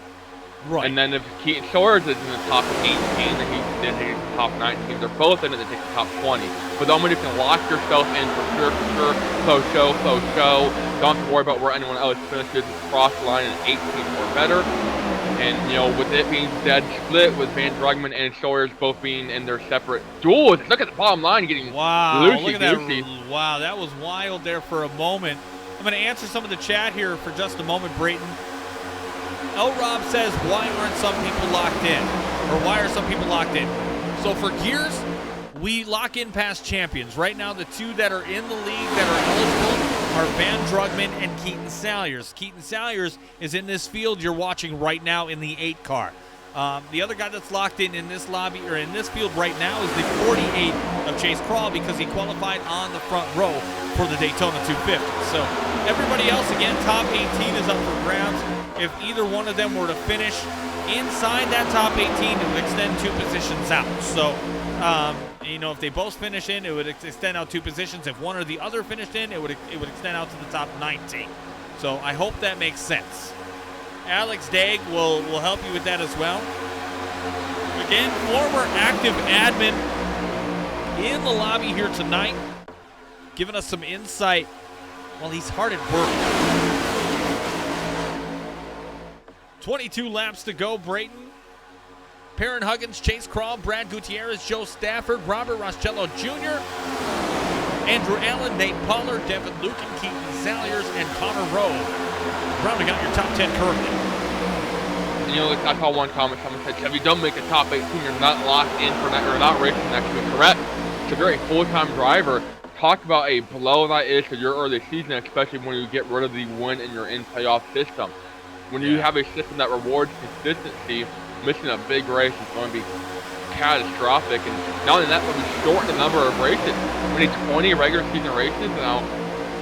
Only a handful of drivers made more than 30 starts. I believe there were 35 races. 33? 33? Was it 33? I don't know. 33, like that. yep, correct. Yeah, so only probably 2 or 3 drivers even made every single start last year. Perrin Huggins, I think, only technically made 17 starts. Correct. At 27 attempts, you know. So, you know, it's not the end of the world if you miss the show next week, because I'm sure there's going to be some other full-time drivers. Look at Perrin Huggins, big block down low, across the front bumper of Robert Rostello, back up high. So past halfway here, and the bumping, the pushing, the aggressiveness, it is on like Donkey Kong. Let's take a look now live from the meandyourmom.com blimp cam as we are watching Christian Taylor in the 96 of Storm Motorsports, currently 14th. Again, right around that bubble. That's not where you want to be. Again, if the 96 is going to do anything, again, if you're looking from the blimp cam, Brayton, you gotta see that I think people are conserving fuel right now, giving each other some elongated space, not as much love as you would normally give each other with 10 to go. Am I right? Yeah, I think some people are just trying to survive when you still have over 30 cars left in this lead pack, and you know you only have 2 locked-in cars in this session. Everyone's trying to make it to the end. You know, it doesn't matter if you all wreck on the last lap and you're not able to even cross the finish line. I think you can cross the finish line for the most part. You'll be locked in, because I think we're going to wipe out probably 15 to 20 cars on the last lap if we make it there. Right. As lap traffic now entering the picture. Yeah. Green flag pit stops, I believe, are taking place. Yeah, green flag pit stops are definitely going to be a thing here shortly. I know people are doing that. The pit cycle is now open. With 70% fuel, that definitely adds an interesting aspect to this race. Again, we don't do stage breaks for any races that we do here at Gears. That's something that's not a thing here. We don't believe in that garbage. We think it's garbage here. So, again, if you're into stage racing, this might not be the place for you, but obviously we have Good Heart Racing as Tristan Avocado Acevedo goes to the inside in that apple, oh man, Red's Apple Ale, excuse me. And there goes Christian Taylor. We got 3-car breakaway that just came off pit road. Floyd Stewart, Jason Harrison, and Wes Amick here in the 34, the 9, and the 51. Butchering Wes's last name, but bear with me here. We'll kind of see the Amick. That's a lot simpler. Amick or Amick, Hammock or Amick, whatever you want to call it. West A is a car leading this pack, and we'll see those 3 cars are able to push a little bit harder. Lead pack right now, 190, 191. This pack of 3 only about 186, 187 to see if they get formed up. Take them a little bit here to form up. Lloyd Stewart in the back a bit, spoiler damage. I might be dragging them back a little bit. If not getting up to 189. Looks like the one of Austin Downey moved up to 13, started 26th. Now making that 3rd line in the middle, trying to make it work with Keaton Salyers riding on his onboard right now. Looks like Jellyman says, Wells to the top 10. Let's give him some love. In the 935 wheels, looks here like comes people. That WeatherTech, it is. Christian Taylor, Rosello spins it, get on the pit lane, brings Nate Pollard in with him. A couple other drivers, William Robbins, Kyle Munson, Colby Hogan, Jimmy Inslee, Jesse Graham, Josh Personette. Eshelman has a bit of an issue at the end of his pit box, though. Goofy He got 7 to 8 cars, a big pack, and Eshelman, bad pit stop for him, has to back up, put it in reverse carry, still not in a stall, and Eshelman has completely butchered this and plenty of caution to get into this race at this point. Christian Taylor is going to lead this pack of cars out of pit road. Perrin Huggins looks like in 3 and 4 now with the rest of the group. Let's see who falls off this time. Acevedo, Dowdy, Lucan. Only 3, and that's 4 it. cars 3 that time. takers. Yeah. That's going to suck for them. And it looks like Travis Stroney at the end. Chase Crawl now taking the lead. Perrin Huggins falling back, getting no love and no bitches. No help on the outside line. Chase Crawl now resuming the lead. Whoa, Perrin Huggins cutting right down in front of the 26 of Fortson Poston, and we have 15 laps to go, Perrin. These 3-car breakaways might be enough to kind of make it into the top 18, depending on the different packs here. So far, no penalties for green flag pit stops yet, but when I have a big pack like this, that's when stuff typically goes wrong. Couple guys coming down. No one comes down that time by. Now I called Perrin Peyton. Now I'm going to call call Brayton Perrin. Back and forth, odds and ends. I don't know why I said it, but I did. Perrin Huggins now dropping back like a hot rock, now to 13. Again, as Brayton just mentioned, nobody pitted that time around. So it's going to be interesting to see, but it looks like 2 packs have now broken apart here, Brayton. I'll tell you, I really like this pack coming off of turn 4 right now. That's Christian Taylor, William Robbins, Nate Fullard, Robert Rossello, Kyle Munson, Colby Hogan, and Josh Personette. They are flying around this international speedway at Daytona. Over 192, 193. I saw 194 miles an hour going into turn 3 last time by. They are turning some Stanley Steamers as the lead pack in pit lane this time by. Yeah, lead pack leading the way. Brad Gutierrez now looks like got the upper hand entering pit road. We kind of missed that, so I do apologize for it. I think that second pack I was just talking about, Chase Crawl misses the pit stop by about 2 feet, has to back up real quick. He will have the very first pit stop on exit low. He's going to get past the 3, 4, 5, 6, 7 cars, and Chase Crawl just now getting off pit lane. Bit of miscommunication, but loses about 10 spots. And here comes Christian Taylor. Look at his head of steam from the second pack. Just talked about their speed and their momentum as this pack was pitting. So now you're going to have your lead pack merging up right in front of these guys. They're going to be going 190 miles an hour compared to your 150. This is going to get ugly. And here we go. Now everybody should not have to pit again. 197 going into turn 3 for Christian Taylor. That bottom pack on 158 or 185, 186, 187. They will not get there. Let's talk about this for a minute. Something that you may not be known. William Robbins is a part of Flagship Motorsports. They did not come over from Donut Box. William Robbins was a last-second entry into the duels here tonight. Signs on with Storm Motorsports, takes the 40 Toyota Camry, and says, fuck it. I'm joining this. I don't want to miss out. And here he is with his teammate Christian Taylor trying to get in for the Daytona 250. They got Connor Rowe leading the bottom low. Got help from Joe Stafford, Joe, Josh. Brad Gutierrez, though, taking to these guys with help from that 96 of Christian Taylor. I'm going to say this right now. If William Robbins and Christian Taylor are patient, they make this 250. William Robbins is an upgrade for Storm Motorsports, a valuable driver, a guy with knowledge that can help advance their team to become proverbial contenders in the Gears Cup Series. But it has to start tonight. They have to make this inside the top 18. Connor Rowe is definitely going to be a contender if he makes it into the big dance. Currently running first, good on fuel, has finished top 18. Pair of top 10s at Daytona last season, including a third in the September race. Amazing knowledge from Brayton Laster.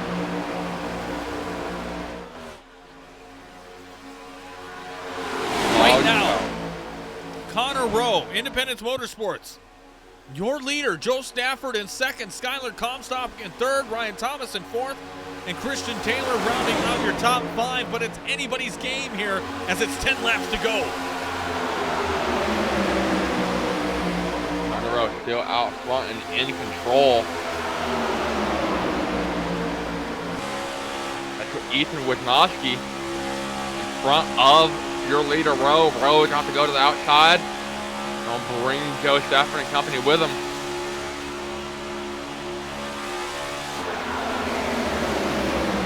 By request, we want to know about Perrin Huggins and Travis Stroney. Perrin Huggins right now currently sitting 19th. This is going to get interesting right here because this second pack behind our leaders, this is the transfer spot.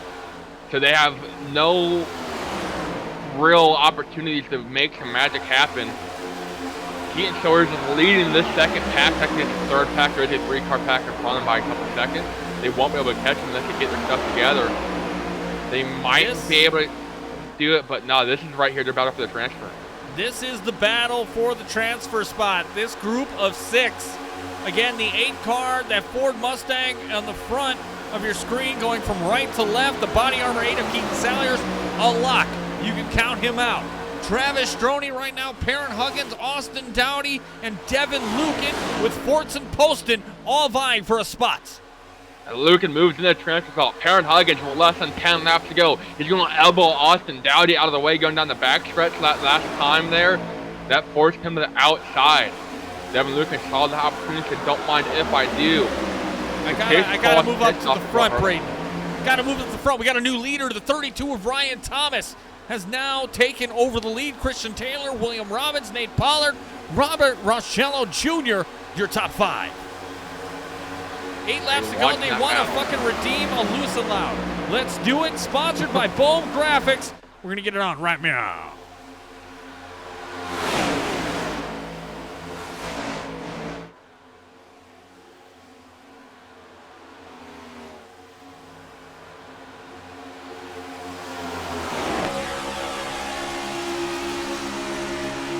The yellow flag is out.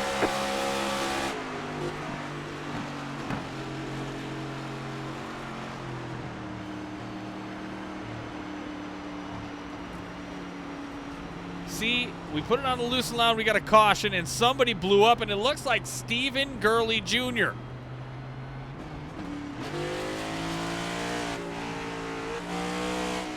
Let's back that ass up and see what happened to Stephen with the Gears Cup Series Instant Replay. Again, powered by meandyourmom.com. Yeah, he's got no fucking front end. This is going to be pretty good. And no offense to Stephen Gurley. I love Stephen Gurley Jr. Let's watch this in real time together. And let's make a determination. Brayton, are you ready?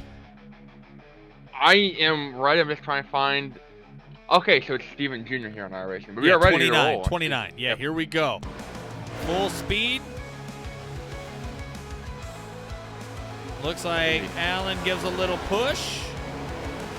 He pushes into Rowe, Allen into Gurley, Gurley into Wall, Gurley loses nose. That's not going to knock out Stephen Gurley Jr. there. Goes by Stephen Jr. I guess here in sim, but Andrew Allen also heavy front end damage on that 88. So that's going in the hopes and dreams for Andrew Allen. Gurley takes it to the garage. Yeah, he's going to take it to the garage. Unfortunately for him, his night is pretty much over as we do not do fast repairs. But a perfect scenario for that of Christian Taylor in the 96. Again, getting inside the top 18 is important, but winning the duel would be even greater and would be an amazing thing for Storm, getting off on the right foot and putting their team right to the forefront here early on. I think the big thing here is that's going to save that third pack back there of Huggins, of Keaton Sawyers, with Sawyers locked in, but Devin Lucan, Fortson, Travis, and you had about 6 really, really good cars that are going for 2 or 3 spots, and it was already getting a little ugly, but now they're going to have a chance to kind of reset and knock someone out. What that does mean also, though, is you had a pack of about 10 or 11 cars that were locked in. All they had to do was stay green. Yeah. Yeah, and all of a sudden that changes. Yeah, and that changes. Changes everything. Jay Paulson, 24, thank you for the follow recently. Again, we gave you technically a loose and loud segment, so I apologize if it wasn't as long as you wanted it to be. But it looks like when we go back to green flag racing, we might get a green-white checker. Or just a lap out from a green-white checker. Jay Breezy says, why do I say Jay Breezy? Jay Beezy says, they making me proud. Hell yeah. I mean, coming over from Donut Box, I'm sure Didn't know what to expect, but you guys are hanging tough, especially at the super speedways. And keep an eye out. His teammate is right there in the 40 as well as William Robbins right there and will be on the front row when it comes time to go back to green flag racing. And duel number 2 will be shortly after duel number 1. Again, we'll have to go out of the session, back into the session, and then roll out again. But again, another 40 laps of racing here on Monday night. Monday night, Gears is in full effect. I tell you, that's a huge blow that Steven Gerler there. I'm not sure why his ambitions were this season, but ran over 20 races last season. Was always a contender on these super speedways. Led the most laps of his career last season, 7 total, 6 of them coming at a super speedway, including a couple top 10 finishes in the second Daytona race and Talladega. So he's always a contender, and he's not making the big dance. That's one thing when you have over 60 drivers going for just 40 spots. Crazy stuff happens. And we'll see what happens though as we get closer and closer. We're not going to be using a green white checker. We do have 3 green white checkers in the bank. Yeah, we're not going to use them yet. But if it's going to get crazy, it's going to get real crazy here. It's going to get intense, and I would imagine it's going to get even worse as we get into duel number 2. Desperation mode is going to happen for those guys trying to get those transfer spots at the end. Flemdog Millionaire says, 88 says, wish I got invited to race in here with Storm Motorsports. Guess I wasn't good enough. Again, more than welcome to race in the Gears Racing League. All you need is a C-Class oval license, be 18 years of age or older, because we do pay out, and to go through a vetting race and meet the Gears admin team, just to catch your vibe, just to make sure you are a good fit for the program. Again, as we get back to green flag racing, the conclusion of duel number 1 just at our fingertips. We are right there. Christian Taylor, William Robbins is going to be row 1. Robert Roscello Jr. and Nate Pollard, row 2. Row 3 is going to be Ryan Thomas and Kyle Munson.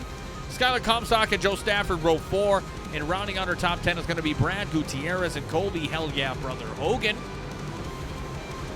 Again, on that bubble right now, you're looking at Fortson Poston, Travis Stroney, Aiden Lunn, and Devin Lucan.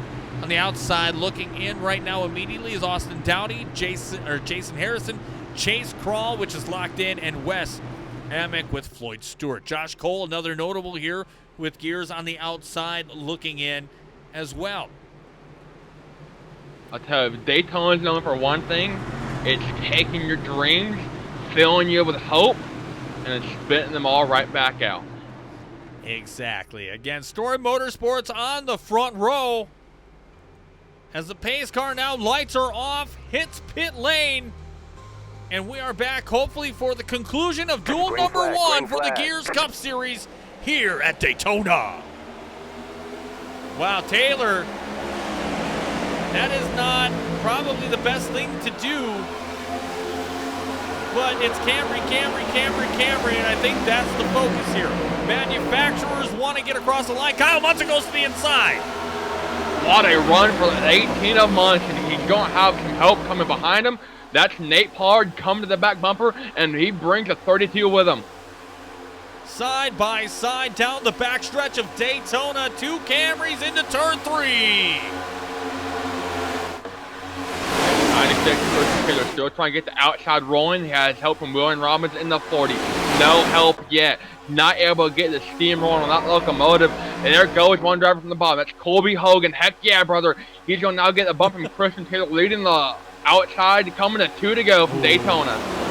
Taylor getting into the proverbial vacuum. Oh, they might correct it. Looks like Comstock in the proverbial vacuum. Colby Hogan, Christian Taylor trying to make that outside work with William Robbins. Again, they are safe if they stay there. Kyle Munson, your leader, as we are down the backstretch and potentially to the white flag. A 3 wide for the transfer spot. That's a lead pulling away. They're going to get super crazy back here, coming to the white flag at 3 and 4. Bob was all over the place. Driver's able to keep it straight for now. It's going to be Kyle Munson leading the field out of turn 4. You're about to find out who has a Thrustmaster real quick as the white flag is out for duel number 1 for the Gears Cup Series. 3 wide inside and outside the transfer spot. Who's it going to be? Stop accelerating. I can only get so hard. Jason Harrison currently hanging on 3 wide for the last transfer. Keaton Shores falls out. He's locked in low, so that's going to move it to the top 18. Chase Crawlow is in the top 18. The 3 wide all over the place and going down the backstretch for the final time. Kyle Munson still with a healthy advantage. Kyle Munson with the 16 of Nate Pollard. My pick going through 3 and 4. It's got Joe Stafford and Perrin Huggins for backup. Going to the outside, your winner will be cars crashing behind. It is Kyle Munson, your winner. 3-4 wide through the tribal. Connor Rowe. He's going to finish 18th. Chase Crawl is in the top 18. That's going to take us to 19. Fortune Poston is going to be our last driver transferring in. Woo! Cross the line, literally, with a bump sideways from Jesse Graham. To Jesse Graham, first driver out. Wow. Wow. Wes Mick, Floyd Stewart, Josh Cole. Mentioned how competitive Josh Cole was at these super speedways. Ran top 5 most tonight. Jeremy Eshelman, Aiden Lund, Andrew Allen, Tristan Avocado. My bad. Jimmy Inslee, Dustin Wells, Austin Dowdy, Ethan Wisnowski, Steven Jr., and Dave Ween Valentine. DeBoyne. I'm calling him DeBoyne. Call him DeBoyne. DeBoyne. Let's do that. D. Valentine. Everyone's going home. Valentine getting sexy. But let's talk about it here. And here's the bubble spot. Focus on the number 26 Xfinity. You see Austin Dowdy getting thrown to the wolves by number 34. They basically ruined it all. And it looks like Fortune Poston, again, your transfer spot. Getting there on the hair of his chin. But Kyle Munson, Joe Stafford, Perrin Huggins, Nate Pollard, Ryan Thomas, your top 5 for this event. Excuse me while I cough. But again, we're flying high from the meandyourmom.com blimp cam. Let's show you the results. Let's talk about how not Joe Stafford, how Nate Pollard almost won that. Don't even talk about Joe Flacco. Nate Pollard almost, if he had about an extra 2 seconds, I think would have won that duel there. Absolutely. I think they had an amazing run. Again, for Perrin, let's get a little conversation with K. Munson. God, I'm all over the place tonight. It's brutal. Kyle, you gotta copy. What's up, man? Kyle Munson bringing it home, duel number 1. And again, I picked you at the beginning when we gridded. Brayton asked me who you got. I said this was the guy that I got, and it was Kyle Munson again, winning duel number 1. And, you know, that was a hell of a race, Kyle. Give us a little bit in 30 seconds or less, your synopsis on duel number 1. Oh, man, I tell you what, just after last year from missing the race from last season, this is like just a complete 180. We got our road soda team here. Everybody's putting the work in, man. We've been just fighting our asses off all week, basically just preparing for this. So happy to have Merrick and John as my spotters, and just appreciate all the help. Yeah, it was cool to watch it come through the pack there towards the end, the late caution. I don't know if it helped you or hurt you, but you definitely were given a golden opportunity there at the end with 2 to go, and you didn't look back. Again, congratulations on winning duel number 1. I know you gave people a shout out already. Anybody in additional you want to give a thanks to? Just anybody that's watching my stream, man. Appreciate tuning in. And plug your stream, man. What's the stream? 303 Motorsports on Twitch. Right on. Again, give Kyle Munson a follow. Again, twitch.tv/303 Motorsports on your screen. Give him a shout out. Again, congratulations on duel number 1 and your victory, sir. Thank you. You are welcome. Again, that's going to conclude duel number 1. Again, Kyle Munson, Joe Stafford. Let me see if I can get your results here.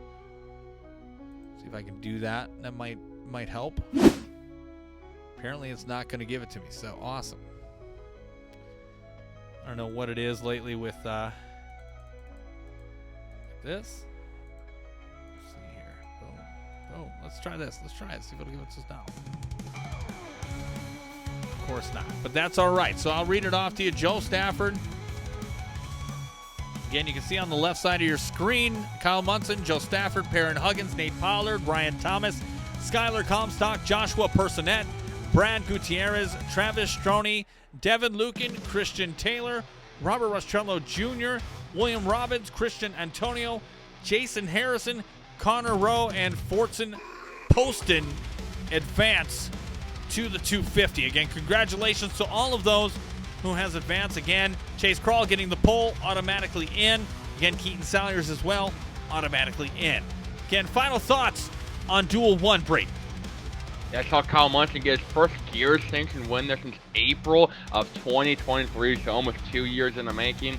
Excited to see what he's able to bring to the table next week. Yeah, it has been a long time coming for him, but to get a win right here and right now, I think helps set the table for what 2025 could be for the 18, Kyle Munson, and Road Soda Motorsports. So congratulations. And Brayton and I are going to take a quick pit stop, get ready for Duel number 2. We're going to leave you with the highlight reel once more, take a couple minutes, and then we'll be right back at it for Duel number 2 right here on Casa de la Horseboat.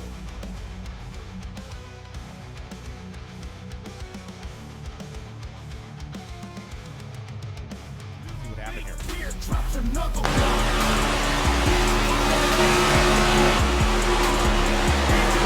Yeah, the way I see it, and this is just me speculating, so don't take me verbatim. It looked like you could join to hang out and race with us when we do pickup races. I don't think anybody would have a problem with that. Oh, we've got some action. Tyrone Reed involved in that one. Yeah, no, I like this putt here. Oh, way too far. Ooh, that's a good chip though. If you had it on line. You kind of needed to go a little bit more to your left. Yeah, no shit. No shit. Uh-oh. Yeah, man. Oh, he's got to go now. Saddle's ready. Mount up. Looking.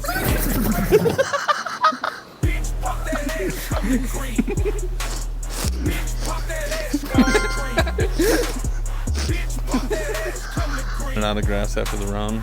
Oh, dude, I don't want one. Give me one of them BBWs.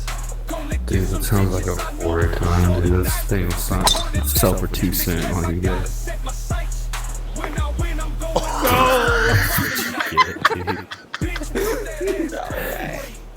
That's what you get, Tom. I'm on the fairway, guys. Fairway.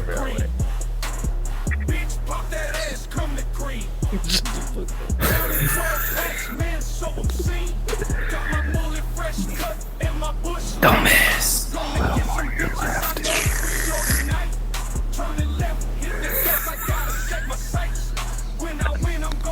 That's upsetting. My line is good. Oh, fuck you. Fuck you. No. That's what I like to see, dude. No. I love seeing it. I know. Sunshine. Tilly's going to it. Hey, turn around. That's what I'm hanging out.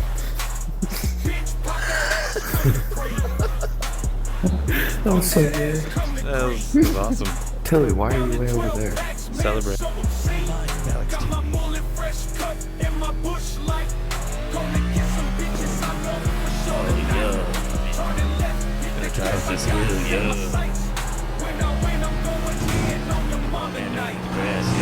Has been a little bit to my left, yeah.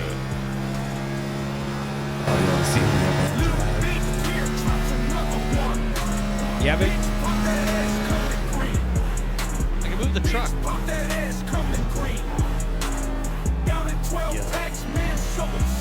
Anyways, I'm gonna bring out a new show coming out in the fall of 2024. Embark on a series of stories called Balls, a sports memorabilia memoir collection written by none other than Michael D. Walczewski.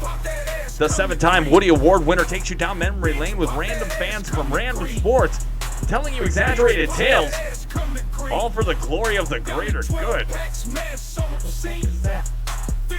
Hear gripping stories about Ryan Leaf, Tiger Woods, Bernie Sanders, Russell Westbrook, Jamarcus Russell, Roger Clemens, Tim Tebow, Tim Couch, Tim Fedua, and Tina Fey. So much more. As Michael D. Walczewski would say, so come on, show us your ball. And one of the youngest drivers in Gears Cup Series history to post the win. Oh, look at him drift around 3 and 4 like a boss. Oh. Didn't end well, but it started off really cool. Looks cool. Still looks cool.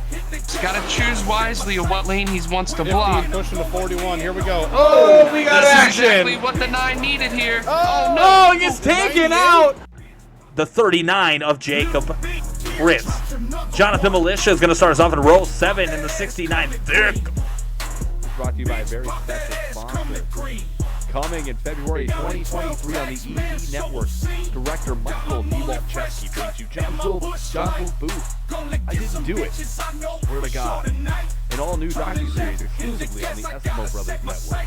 With jaws dropping breakthroughs and evidence of who done it, hear the historic first-hand accounts now told by so-called distant relatives who have no idea what the fuck they're talking about. Watch only on the Eskimo Brothers Network. Now that's what I call content. Again, John Will Smooth. I didn't do it, swear to God. Directed by Michael D. Walczewski. I had the honor of talking to him before the break. Yeah, how's he doing? He didn't say much. You were in the VC together. Soft spoken, but that's all right. PG Vendetta says, go Sam. Who's the fucking Sam? That's what I want to know. Anything with Barry, though, was Cash talking to qualifying. He was very happy. He didn't expect to qualify in the year. Top 20, let alone in the top 10. So very sad. That's definitely one of the top 5 laps. 8 laps to go. Peyton Howell, your leader, looking to get back to victory lane for the 2nd time this year. Elliott Drummond, who has led nearly the entirety of this race, and Drummond back around, battling for position, for the lead, for the win. Stick it in. It is going to be, oh, and they both lose it. Drummond off and away. We go 10, we go 15 laps. We have caution. Good night, Irene. You think so? Someone can take a DeWalt nail gun and they can build DeWalt a coffin out of it. Jonathan Militia, you are live here on the Chana De La Horseboat. Yeah, what's your strategy here, bro? I took no tires and I crossed the yellow line. Now I'm at the end of the fucking rear, dude. I'm in the back. I don't know. I really don't. It was slow, and I just dodged him to the best of my ability not to cause a massive wreck, but dropped quite a few spots for it. Here, Fuller, this may be fitting for what happened. Bike fluid and get your brake working so you can stop sometimes. Yeah. Yeah, pretty much. The 91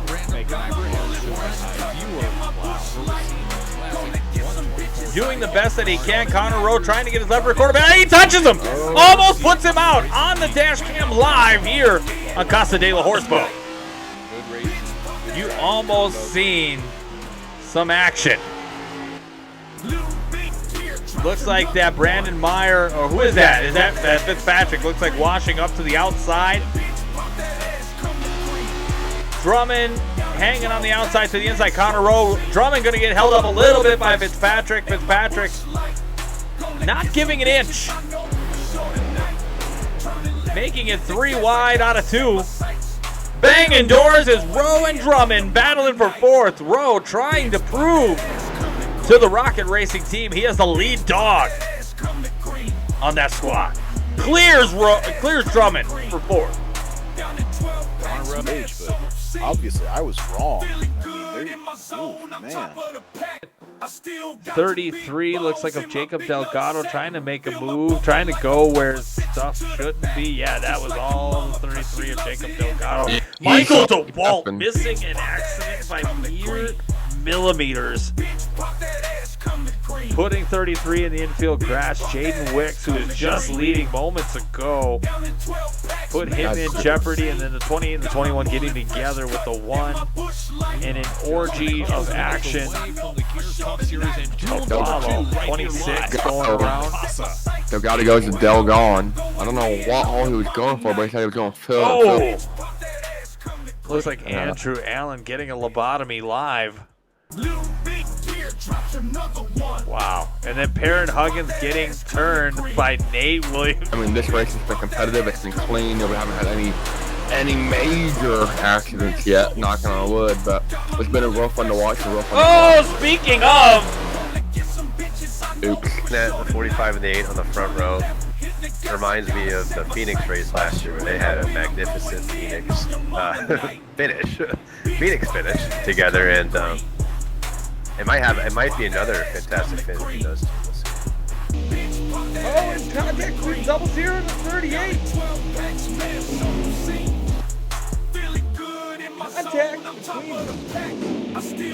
Looks like 00 and the 3. Wow, this is wild. 4 wide coming out of 4. Everybody's crowded, everybody's racing. I love competitiveness here on NASCAR Heat 5. Everyone keeping it straight. Everyone kept it straight. Oh, dear God.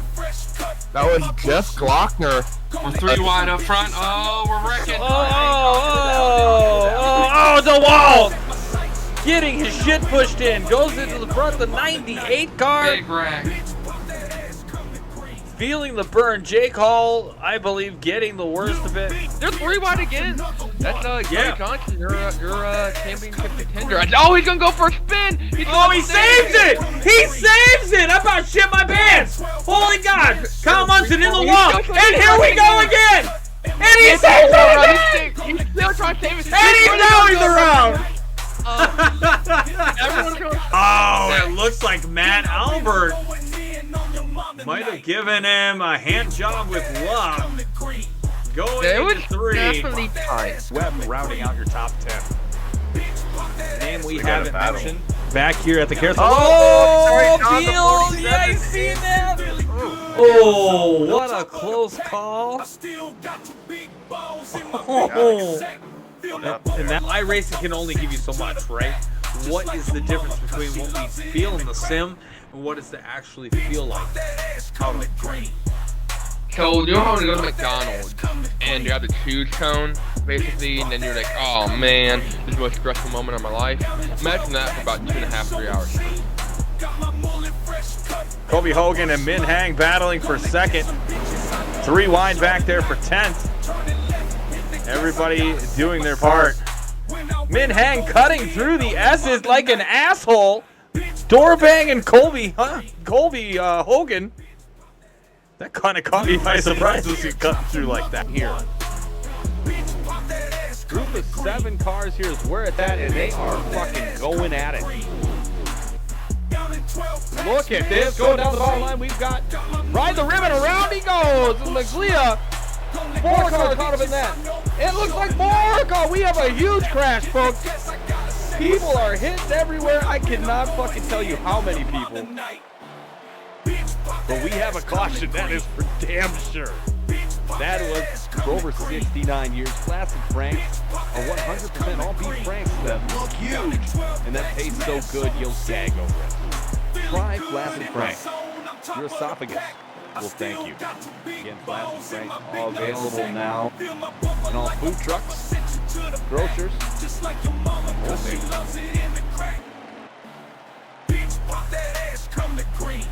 first caution of the night. I don't believe we were about 10. Probably not looking to pass.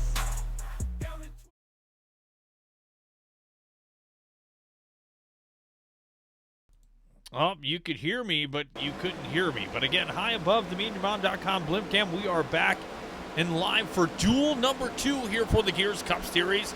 As you just saw, Gears number 1 transpire and has now ended. And we are just moments away from 40 laps in Duel number 2. Again, Brayton Laster alongside me here tonight. I am Tom Torrey, a.k.a. The Horse Boat. Again, excited to have you in and ready to go. Again, McConey Setup Shop, your sponsor here for tonight. I'll plug them again. We didn't have a lot of cautions or anything, so it was pretty awesome to be able to get through that. But again, McConey Setup Shop, LLC, official setup shop of eNASCAR, sponsoring tonight's event. And again, super excited to have them aboard for this venture. Again, Brayden, I know you've had some experience working with Jeff and McConey Setup Shop. How are those guys? Oh, they're all fantastic to work with, especially Jeff. He does a lot for the iRacing community as far as giving back, and not only giving back, you know, in the sense of you traditionally think so, but providing winning setups to drivers that can basically go and over McConeySetupShop.com, say, hey, I'm racing this at this track, and I want to win driving this car at this track. And go get McConey Setup Shop, and it's not going to be an instant fix, obviously, if you're a bad driver, but it makes it a lot easier to transition if you're running an open setup league or an open setup race. But it's a lot better than running the baseline iRacing. Sure, and that is definitely advantageous. And now we're going to kick it over to the meandyourmom.com blimp camp. Again, want to shout out the Gears Sprocket Series. Again, make sure you tune in Tuesday night, March 4th, as the Gears Sprocket Series is back at Daytona with the Sprocket 200 live, premiering on twitch.tv/basepuppy. Nate Williams will be on the call with Alex Tilley as his co-anchor. With the 2024 being a tremendous success for that season, the Sprocket Series is back and is bound to be an exciting adventure, and we hope you'll tune in. Again, stream begins qualifying March 4th at 8 p.m. Eastern. Again, that is twitch.tv/basepuppy for the Sprocket Series, all right here under the Gears Racing League umbrella. Again, Base Puppy Nate Williams making his debut as a broadcaster for us. And I can't tell you, Brayden, how excited I am. Nate trying to take this adventure on. I am looking forward to watching it.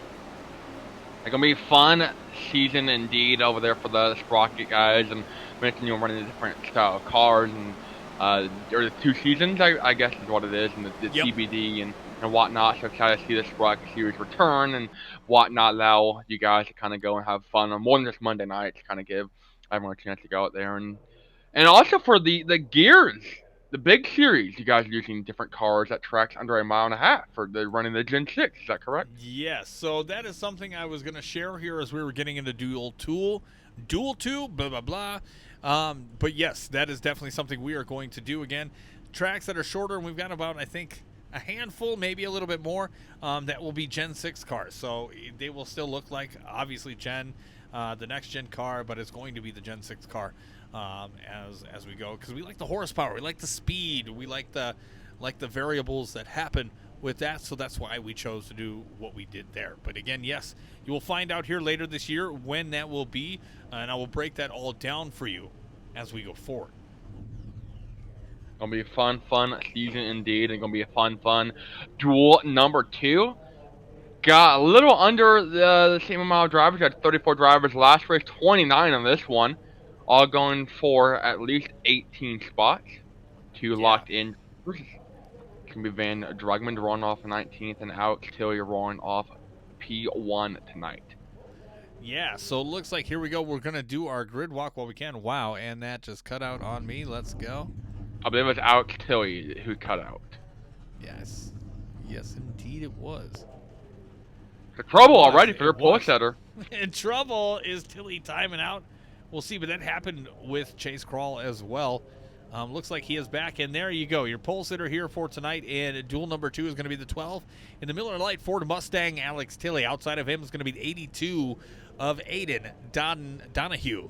In row 2, we're going to have the 084 of Mike Poole and the 91 of Merrick Watchhorn. The 02 of Blayton Edwards is back, and alongside him on the outside is the 33 of Gary Smith. In row 4, you have the 94 of Jay Cook. On the outside of him is the 71 of Brandon Meyer. In row 5, you have the 69 of Jonathan Militia and the 07 of Joseph Enright. In row 6, you have the 6 of Blake Schneider and the 11 of Min Hang. In row 7, you have the 35 of Austin Thomas and the 95 of Jack Stanley.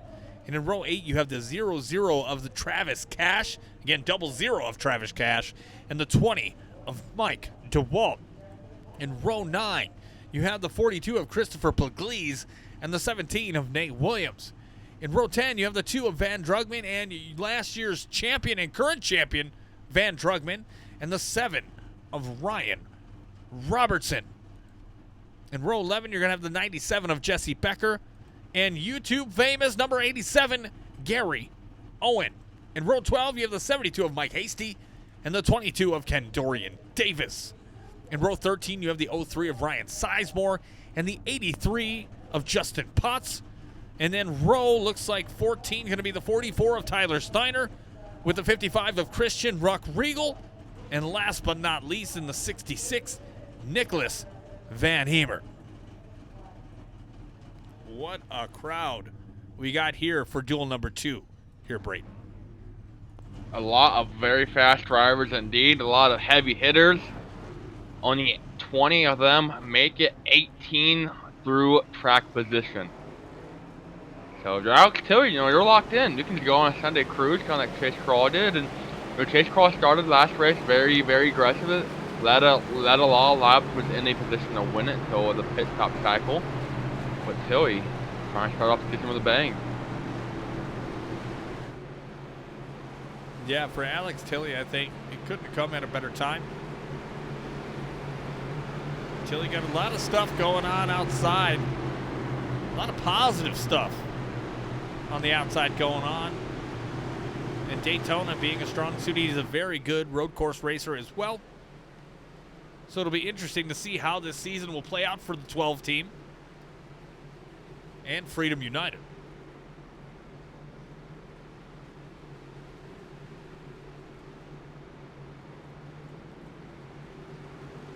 Okay, I asked you this last time, Tom. Who are you going with here in duel number 2? Well, if I was a betting man here tonight and somebody who is due, oh man, it's a tough one, man.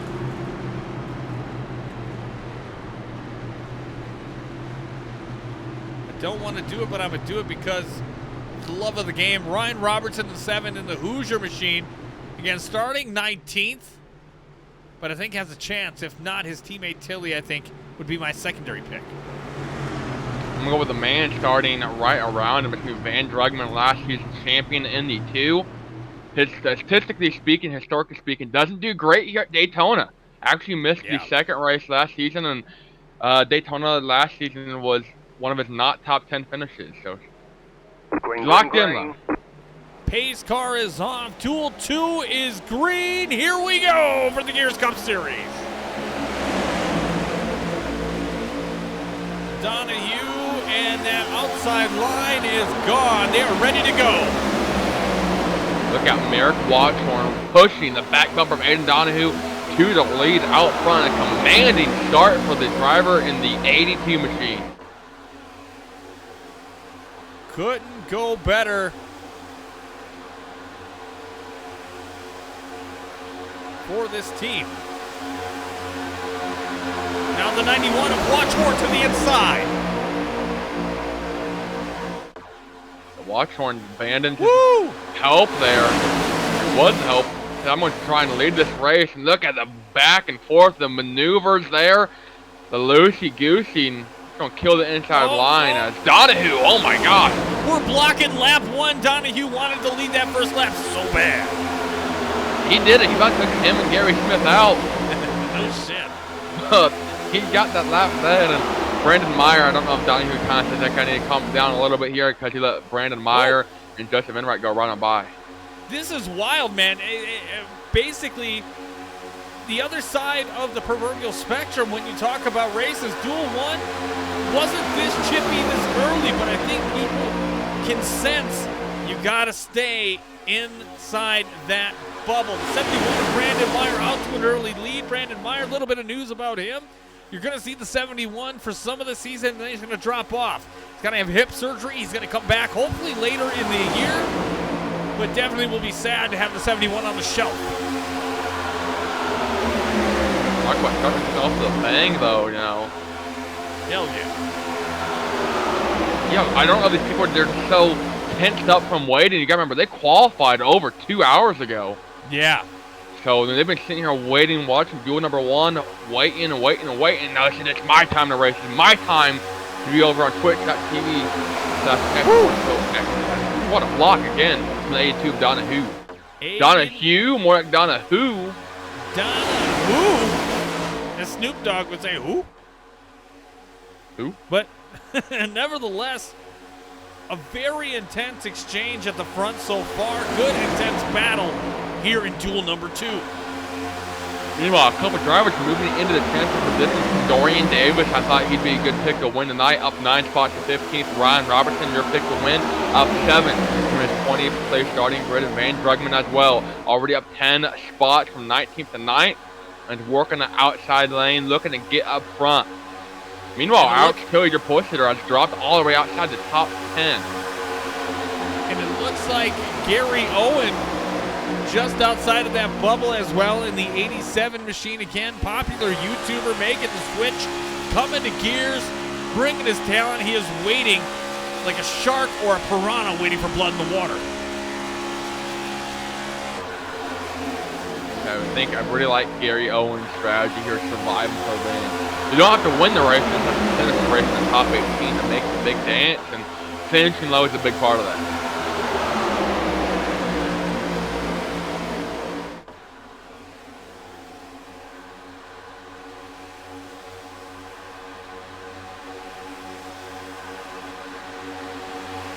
Side by side now, Merrick Watchmore now in the lead. For the moment, Brandon Meyer fighting hard on the inside now. Brayton, I know you can probably speak to this a little bit. They changed roughly in January the super speedway package for these next gen cars, almost a deterrence for speed, but drivers have found a way to make this package work.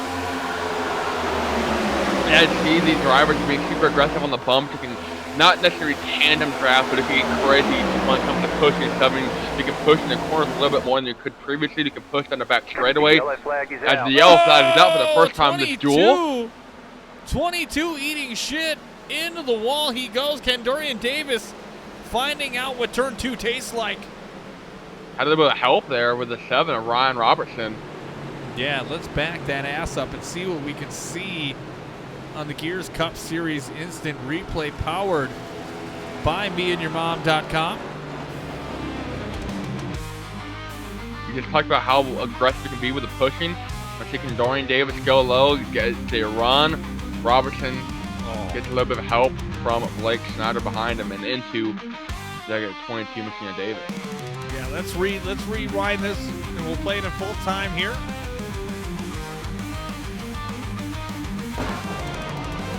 And it looks like just a jam up right from the get-go. And my pick, Ryan Robertson, not doing so bueno in that. Let's see what that caused that. Looks like up here in the 20, looks like Mike DeWalt.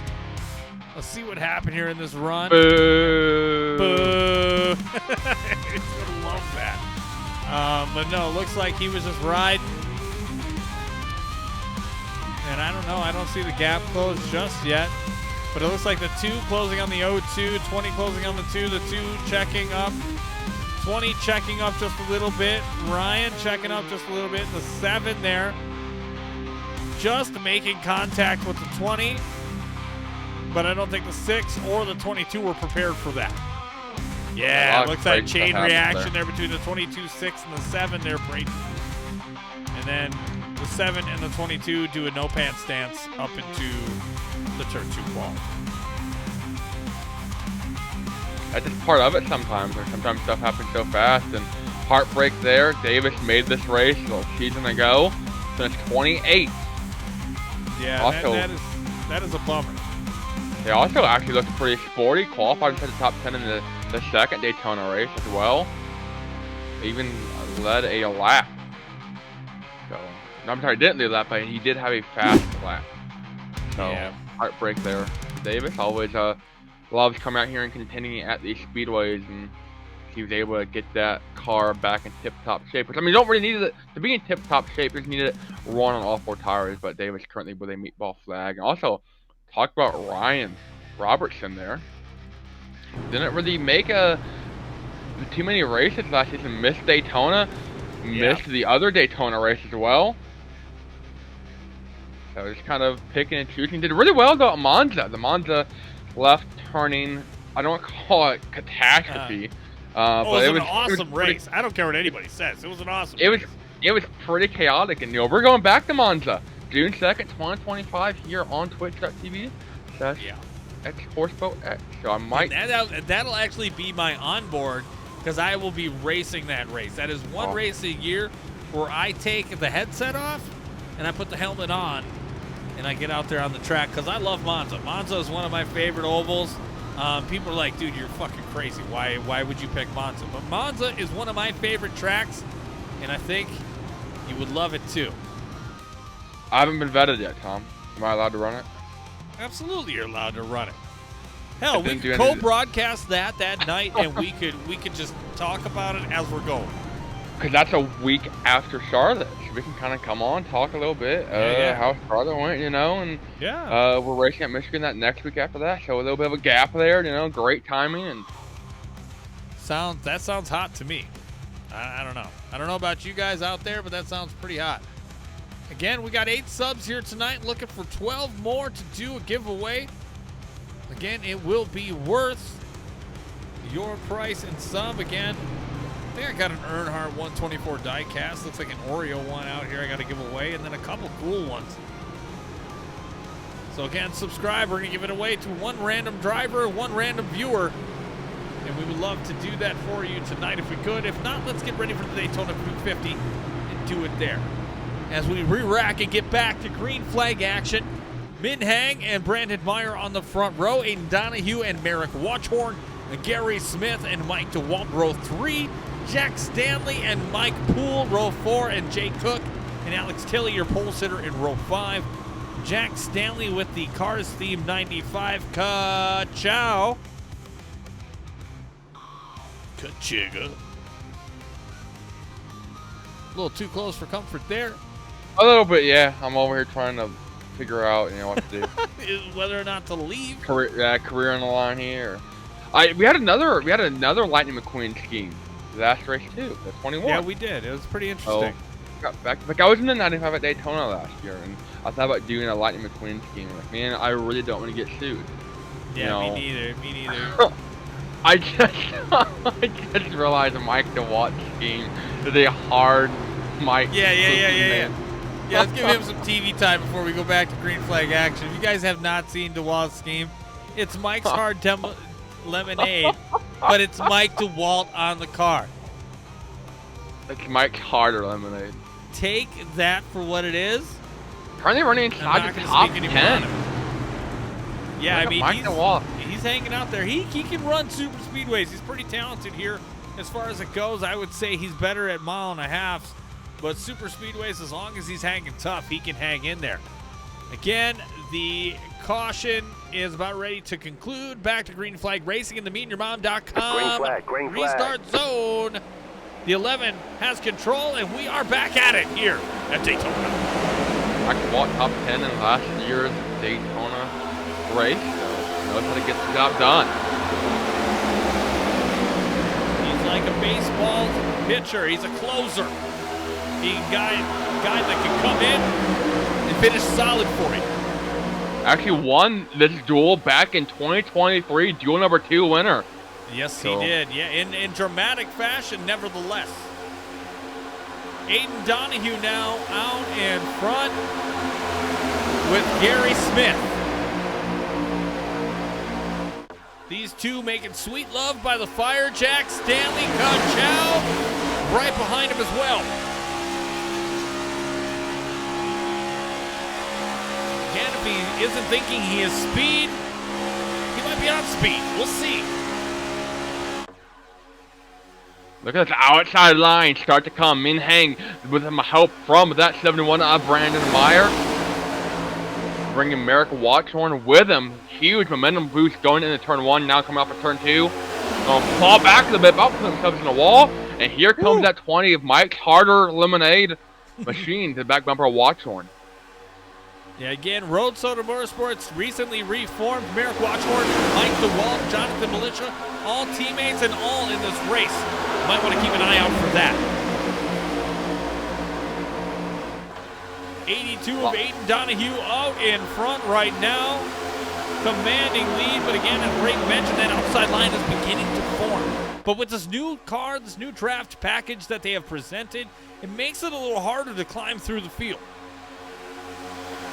And definitely gotta sit here and kind of work your way. Gotta be more strategic with it. Can be more aggressive, but that comes at a cost.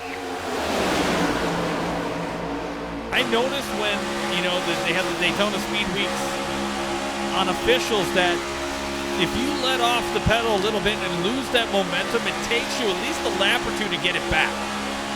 And by then, you might be screwed.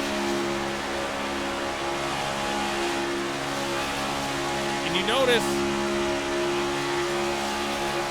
if you are an iRacer, you notice out there, as we're on board with Jonathan Militia currently, you notice out there that if you're a two-car, if you're a pairing, you cannot get up on the back bumper of that other car without the lead car burping the pedal, the gas pedal a little bit to let you climb up on that bumper. Whoa, we see a little bit, and we've seen it! The wall around! We got action! Flag is out. Mike DeWalt harder into the wall. Right rear back bumper. That car is destroyed. Good more than the DeWalt power tools to get that fixed. Running inside the top 10. Meatball flag out for the 20. And Mike DeWalt's hopes and dreams are crushed. Yeah, that is about it for Mike DeWalt. If he can nurse that baby back to pit lane, he might have a chance. Heartbreak, though. A guy who has finished in the championship 5, I think, every season. A third last season. This point. Now it all went wrong.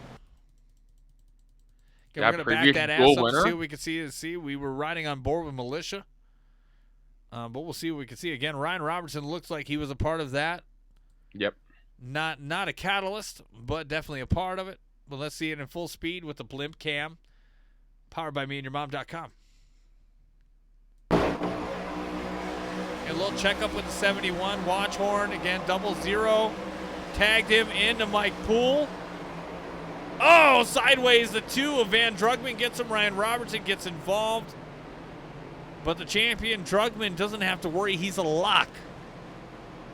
A lot of heavy hits throughout that field. Drivers checking up, drivers going left, drivers going right. And just like that, though, it all changed. All downhill from there. Gary Owen, though, moves into the transfer spot with that. So his plan kind of going according to plan. So we see the 00 here as we're trying to break it down just real quick. 00 of Travis Cash. And it looks like when you back it up just a smidge that it was just all momentum. Again, Cash getting that run in the Zin. 00 white and green Ford Mustang. But I think he thought he could get and tuck beneath that 20 car, or tuck inside or into the 20 car. And then you see the 20 car going sideways. And then you think he's all right for this moment. Van Drugman trying to get out of the way and then slamming that left rear.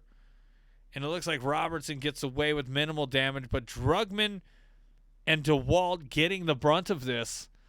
And unfortunately for them, even, more so for Mike DeWalt, that could be the end of his run and his quest for his 4th straight Gears 250 this season. Daytona will take your dreams, give you hope, fill you with, desire, and just like that, all spit out and nowhere to go.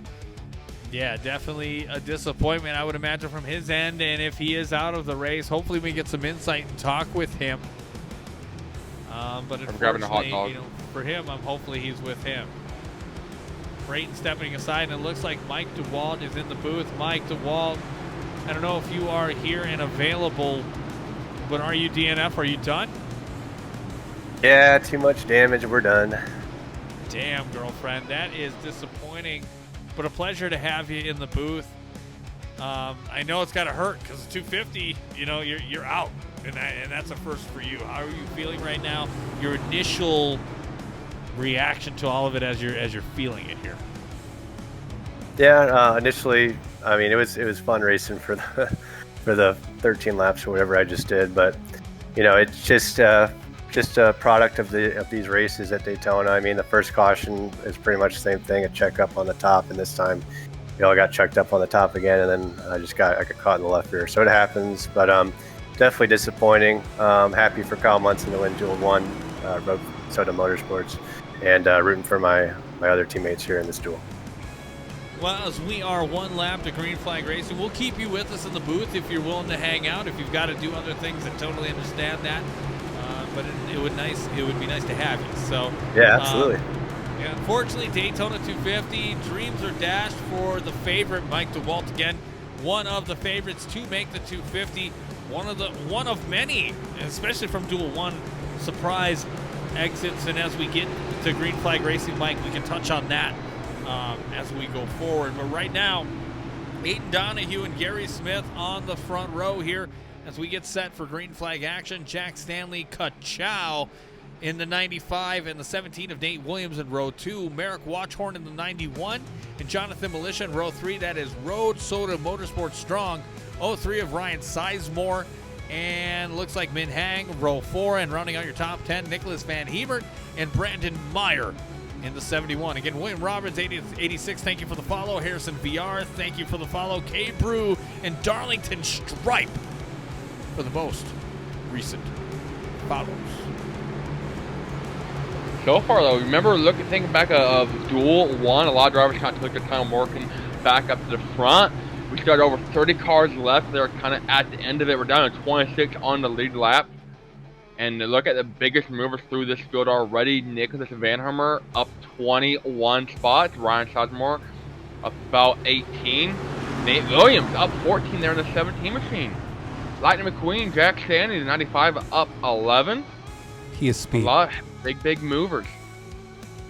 Big movers. And Pace Car, speaking of moving, is going to move its happy ass off onto pit lane, and we are going to get back at it. The MeetYourMom.com restart zone 82 on the call, and we are back at it for duel number 2.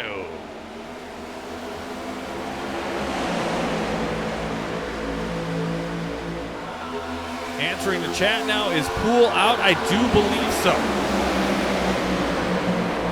Yeah, Mike Poole currently 2 laps down and still on pit road. I feel for the 084. Yeah, I feel for him, man. Was excited to be a part of this.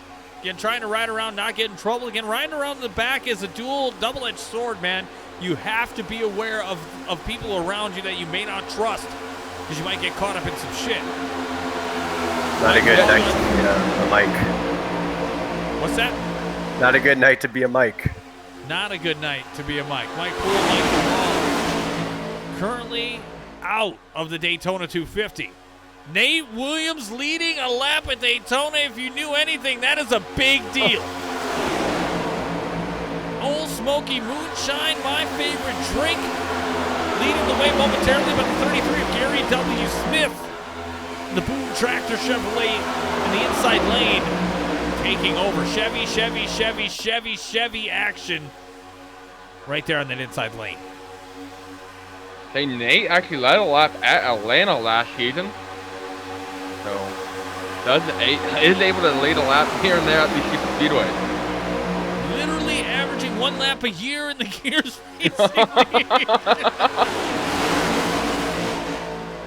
You had to do him like that. I did him dirty, but I love him. He's our Sprocket Series announcer, but our Cup Series driver right now. Actually, it's not even that. He didn't lead a single lap in 2023 when he made 1 start. I'll give him that. But, so he has 2 laps then over 3 years. Nate Williams killing it in the statistics. With the 17 of Nate Williams. Again, leading a lap tonight. And we're super proud of him like parents. Great job, Nate Williams. Again, just here for the free queso, as he is every race. Proverbial rider that he has is that his mom supplies him with queso dip.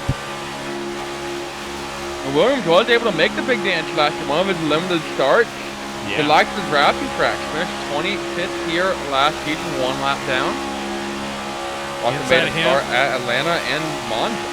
Another notable name, Storm Motorsports, the 5150 LLC. Jesse Becker. Yep. Up he watched into his teammates. Yeah, he watched his teammates qualify in duel number 1, try and do the same. One of the biggest movers this duel so far. What a boost for that team if all of them are able to make it. Look at Merrick Watchorn. Merrick Watchorn says, hold my beer. I'm a-coming. Just watch it, actually. Oh, watch his beer. Don't drink it. Don't hold it. Just watch it. Make sure it doesn't go anywhere. Approaching halfway now. Gary Smith's going to lead the way. A lot of new faces, some rookies in this field. Now that we're year 4, we can say we actually have them. Again, they may be experienced everywhere else, but in our series, we have a lot of rookies. Gary Smith, Aiden Donahue, Jack Stanley, Ryan Sizemore, Jake Cook, Jesse Becker, Nicholas Van Heemert, Travis Cash, Mike Hasty. Oh, look at this 3 wide for second. Bit of a bobble there from the middle lane. That's Merrick Watchorn. Gonna leave the 82 high and dry. He's gonna get help though from Meyer as the 33 goes low. Gary Smith playing the bumper game. That about got ugly. The Hunger Games, it's the bumper games, and he's gonna do it. Back in that bubble spot now is Nate Williams, Gary Owen, Alex Tilley, and Austin Thomas. So 3 wide back here. 1 car below the apron. It's the 94 machine. Not sure what happened to him. He got sent low, nowhere to go. Jay Cook fell back in kind of spots there. Jay Cook trying to get that McDouble. Trying to order on the app. Fucking thing doesn't work like their ice cream machine. That's what they have the kiosk that doesn't work either. Damn right, and they want $15 an hour. 71, Brandon Meyer almost paying somebody $15 an hour to damage the sheet metal to fix it with a hammer, looking for Muy Bueno worker. Look who's back inside this top 10 car in that high lane by himself right now. It's Ryan Robertson. But look back up front. Aiden Donahue with a huge head of steam off of turn 4 with the help from Brandon Meyer looking to get the lead. And I stand corrected. That was Mike Hasty back there, who's going to need a Muy Bueno worker. He's able to do it. Ryan Robertson with a good rebound, finding some teammates in the 12 of Alex Tilley. Trying to give him a rocket boost up to the front. Oh, and he cuts down in front of a Punani Tsunami driver. I'm sure that's not the name, but that's what I'm saying. Looks like the 55 of Christian, or no, the 35 of Austin Thomas. Let's look back up front. What were you saying? I said they were side by side, Diamondbacks 3. Donahue loses the lead. The inside line gets a huge storm surge there. And you see Brandon Meyer leads the way. Merrick Watchorn behind him, and look at Jonathan Militia, driver that we've seen time and time again here up front in the Gears Racing League. Yeah, he seems to, especially super speedways, he's kind of like he just seems to worm his way up to the front silently. Militia again, Papa Militia, hopefully you're having a good one. Mama Militia, you too, big shout out. Know you guys watch the stream. Your boys in 3rd place right now, having a good time. But About won that Monza race last year, remember? Militia, 88 laps led and got 2nd. Bro, it was dramatic fashion with Jonathan Militia at Monza. He should have won that thing, but Matt Albert ended up cutting that out and winning that race. That was one for the memory banks, for sure. For Brandon Meyer, Merrick Watchorn, Jonathan Militia, Jack Stanley, Ryan Sizemore, your top 5. Aiden Donahue, Minhang, Gary Smith, Nicholas Van Heemert, Blake Schneider, and Jesse Becker right there.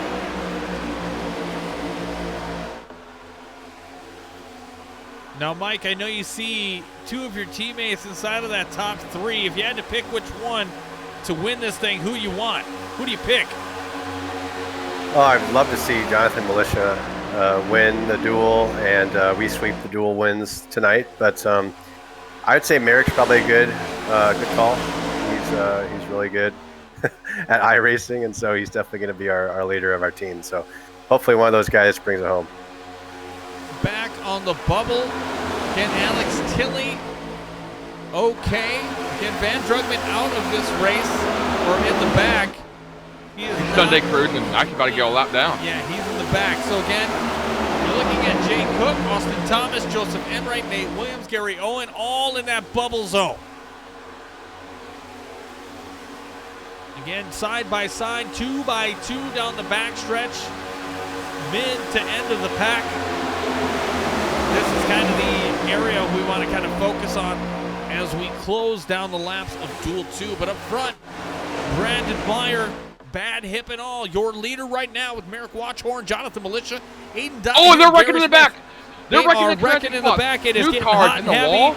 Aiden, or excuse me, Alex Tilley and Christopher Pugliese in the wall. Tilley, your fourth hitter, he's locked in, so that's not going to affect it too bad, but Pugliese low is all gone. Pugliese in the 42 machine. That chromed out light blue and red 22 machine. 22 sponsor, I forget what that is. Fortunately, dreams may be dashed. Let's back that ass up for our Gears Cup Series Instant Replay, powered by meandyourmom.com. And we were just coming up on green flag pit stop, so that could have made it a lot interesting. Now everyone's going to come down and fill it up and be good for the rest of the duel. Yeah, it's not going to matter now. Mike makes a really strong point there. Again, not good if you were hoping to end under green flag circumstances, but I think if anybody's being real with themselves, Daytona never ends under green. So let's see what we got here. Again, I've got this all queued up, ready to go. Christopher Pugliese, Alex Tilley. A lot of action here. Oh, looks like the 7 had to check up for Blake Schneider. Again, 2 teammates with 2 other teammates, affiliate teammates, what you want to call it, getting together, and unfortunately, it looks like Blake Schneider, if we're looking at it, and Robertson had to brake, which checked into Tilley, which then checked into Pugliese, and then Pugliese using that Pugliese cheese to take Tilley into the front stretch wall. Jesse Becker narrowly escapes. Whew. Damage. Storm Machine is still raging on. Storm Machine. Teammate Mike Cole out of it, but 3 of the 4 Storm cars trying to make the big dance here. 2 of them already did it in Duel number 1. Right. Jesse trying to join his friends and his teammates there. 5150 LLC machine. You know, and Tilley being out of the race, though, that doesn't just affect Alex Tilley. That affects everyone. Tilley was locked in, with that second quickest qualifying time. And if you finish inside the top 18, then you take the top 19. So I gave some guys around the transfer a little of a bobble room there to finish in 19th, maybe 20th, where Van Drugman finishes. Well, Van Drugman has been in the back of the field this entire race until he's now out of it. So it is going to look like it's going to be 18 hard cutoff there no matter where you're at. And currently Nate Williams is one driver we've seen up front, but rides in that bubble. Is the last driver to transfer last season. So talk about a cool story if you can go back to back, be the last driver to transfer. I'm sure it's a little stressful. Nate Williams probably going to be going bald before too long if we keep putting him under these situations, but we believe in him. Well, I think, we would be excited if Nate Williams made the race. I think for a couple of these guys there in the bubble spot, definitely exciting. I do see that a few people did hit the pits while we were talking. Looks like Jonathan Militia, notably one of those guys. I don't know. Again, everybody hitting the pits, but maybe, I don't know what happened to him. Maybe he got, maybe he had to reverse back into his pit stall. Not sure what happened to him, but he's notable back in 19th now and near the cutoff zone when he was near up the front before the caution came out. Going to be a fun, eventful dash to the finish here. Coming on green with about 10 laps to go. And we've seen how crazy it's been already. Down to 26 cars. Actually, going to be a little bit less than that. Pugliese hard hit for the night. That's going to put us at 25. So 7 cars running and going home. And let me tell you, that is a a spot you do not want to be in. That's a spot I've been in real life, and I can't imagine how stressful it is here for these guys running a full season in the geared race in the 2025. And Brandon Meyer, your leader, has chosen to go to the outside. You got Min Hang to the inside of him. Row 2 is going to be Ryan Robertson and Blake Schneider. Travis Cash and Jesse Becker, row 3. Austin Thomas and Jay Cook. Mike Hasty and Joseph Enright, row 5. Gary Owen and Christian Ruckriegel, row 6. Row 7, Jack Stanley and Tyler Steiner. Jesus. And then we have Gary Smith and Aiden Donahue, Merrick Watchhorn and Nicholas Van Hebert. Right there on the bubble with Jonathan Militia, Ryan Sizemore, Nate Williams on the outside looking in. Again, Van Drugman, a safe bet, but everybody else at risk.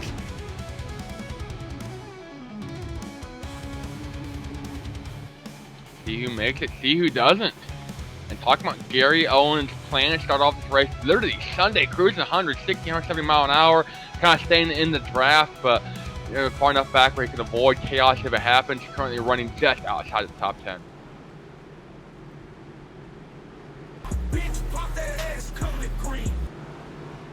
And here we are going to come to green, looks like with 10 to go. Again, that 71 Shell Ford Mustang having control inside of the meetingyourmom.com restart zone.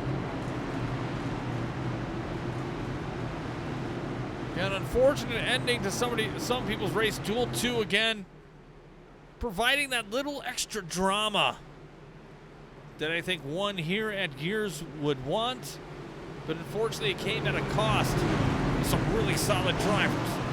But nevertheless, the pace car now lights off, going to head to pit road. The 71 again having control in the restart zone. Brandon Meyer and Min Hang leading us off here with about 10 laps to go here for the Gears Cup Series and Duel number 2.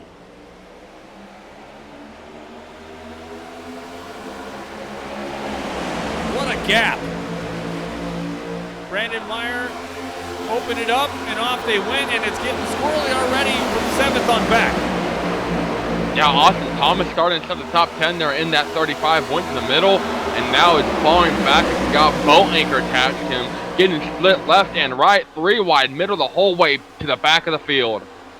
Getting Joey Logano'd in the quickest way possible. His teammate drops to the middle lane for a little bit of help, but that vacuum that is the middle lane is true, but starting to gain momentum. That outside lane turns into a middle lane, and Donahue goes down. Woo! Oh my goodness. Donahue goes down in front of Tyler Steiner. Knock on wood for Tyler Steiner, having the best race at Daytona he's ever had in Gears so far. Turn 1 tsunamis of Thomas and Christian Rodrigo side by side now. Side by side for the transfer spot. Teammates both of them trying to make it. Currently one of them outside looking in, and Nate Williams is trying to spoil that party.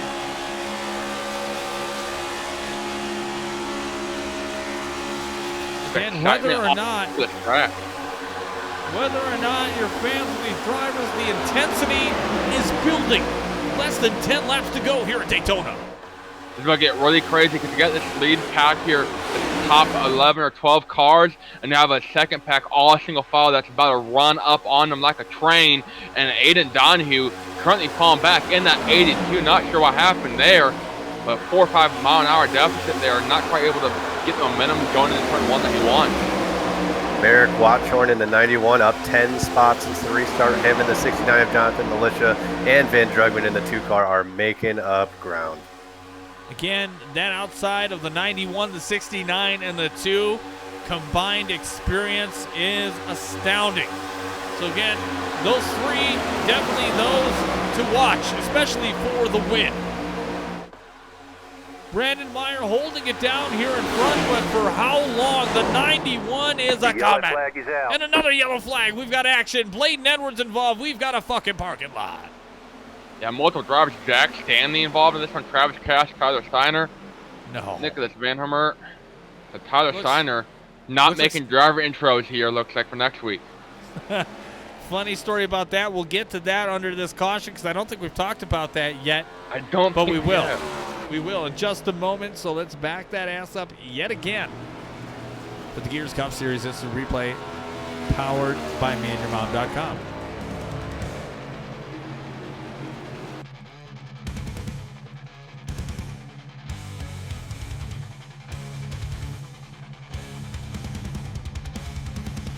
All right. As we are teed up again, going for a little context here. Turn 3 and 4 is where you want to pay attention. In this group, looks like in this group you have Joseph Enright, Aiden Donahue, Tyler Steiner, both Tsunami drivers on the 55 and the 35, Nate Williams, 33, 66, 02 of Bladen Edwards, all involved in this. And here we go.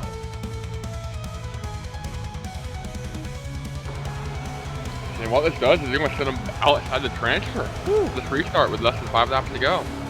And it looks like Bladen Edwards kind of put the nose of his car under the 55 and just let it loose. Yeah, the juice was loose. Nate Williams getting away to 33, getting away with unscathed, but the 44, 66, 35, and the 02 all involved in that one. Again, a racing incident, nothing malicious, I would say. But unfortunately, reality of what happened in this situation.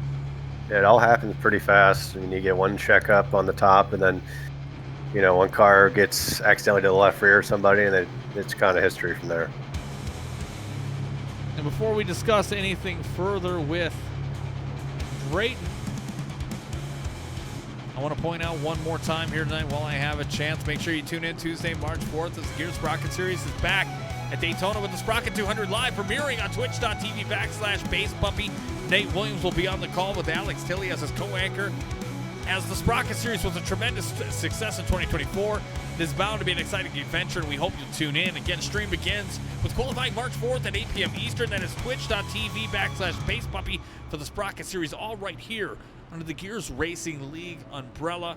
Again, we're excited to bring it back. Again, next week for us will be the Gears Cup Series in the Daytona 250. The results of tonight's race, again, indicate what's going to happen next week. So again, there'll be quite a few drivers going home, not able to run in the 250, and I'm sure I would be just as disappointed as anybody else, but they'll be able to come back in 2 weeks from tonight to test their wits at Texas. So hopefully they'll be able to get a head start on that, maybe get a little bit in the zone of what Texas has to offer, and bring their game back when we get back March 10th.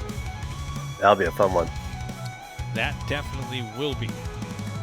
Again, looks like about 4 laps to go when we go back to Green Flag Racing.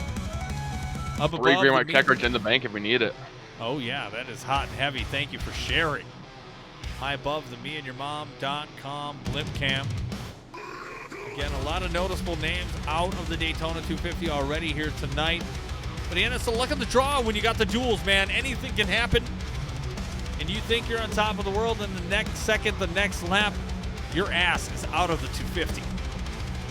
Not to rub it in anybody's wound here tonight. Brandon Meyer and Min Hang, row 1 as we're getting back at it. Blake Schneider and Ryan Robertson, row 2. Row 3, you have Jesse Becker and Merrick Watchhorn. Jonathan Militia and Jake Cook, row 4. And row 5, and rounding out your top 10 is going to be Mike Hasty. And last year and current Gears Cup Series champion in the Miller Lite Ford number 2, Van Drugman. Just like Duel 1, which I still can't believe they didn't wreck on the last lap. Anything can happen on the last handful of laps here. One wreck could change his whole complexion. You might miss the race on the last lap. Absolutely. It's like a small town, man. You blink and you miss it, and that's exactly what could happen here with speeds up and near of 200 miles per hour. Not 200 and 200 miles per hour. Big shout out and thank you for the follow, D. Anderson 24, following 3 minutes ago, bringing us up to 556. 556. Thank you so much. I cannot tell you how fucking cool that is. 9 subs here tonight. Making dreams come true for us and our community. Appreciate you having y'all aboard. Again, the 71 in the shell Ford Mustang, having control inside of the meandyourmom.com restart zone. Again, two Fords. There are two rows of Fords with a row of Toyotas behind them. And we are set to go giddy up. Hope you have your bedazzled saddle out because it's time to ride. Pace car is in, and we are getting set and back at it. 4 laps to go for duel number 2 in the conclusion of the duels at Daytona. Green, green, green. Brandon Meyer doesn't have a single win in Gears Racing Cup Series competition. Gosh, Sprocket Series win. But Sprocket Series champion, Ray. He is the reigning Sprocket Series champion. Gosh, second at the Daytona race here for the Sprocket Series. And unfortunately for him, he's not going to be able to have, that campaign to go back to back. Unfortunately, again, as I mentioned with his injury and what he's dealing with right now, it's going to put him on the shelf for a little while. Hopefully he'll be back towards mid-season, season's end. But right now, he is your leader and out in front. Pain be damned. I thought I stand corrected. I forgot. He did win North Wilkesboro last year. Okay. He does have a win in the Cup Series competition here. But looking to get the duel number 2. Goes down the block, gets a bump from Watchorn, and here comes Watchorn and Militia flying right on by. Thank you very much. Merrick 20 cars left in the lead lap here. Merrick Watchorn again, a talented race car driver, is very, very well versed here at super speedways. Dominant in other leagues, making his debut tonight full-time in the Gears Cup Series and leading duel number 2 with 3 laps to go. Here comes Meyer. He's going to give a push to look at Van Drugman trying to lead the outside. Goes back low. Leaves Meyer up high and dry. No help yet. Meyer tries to go low and get in front of Min Hang. Doesn't get any help. And here comes Donahue finally to the aid of the 71. 2 laps to go. Drugman almost timing that perfectly to end that run to the outside line to make them check up. It is Merrick Watchorn and Jonathan Militia's race to lose at this point. Again, 2 laps to go. If we can't get it back around one more time, we get a caution here that's going to re-rack for a green-white checker. So far, so good. Men hang to the outside.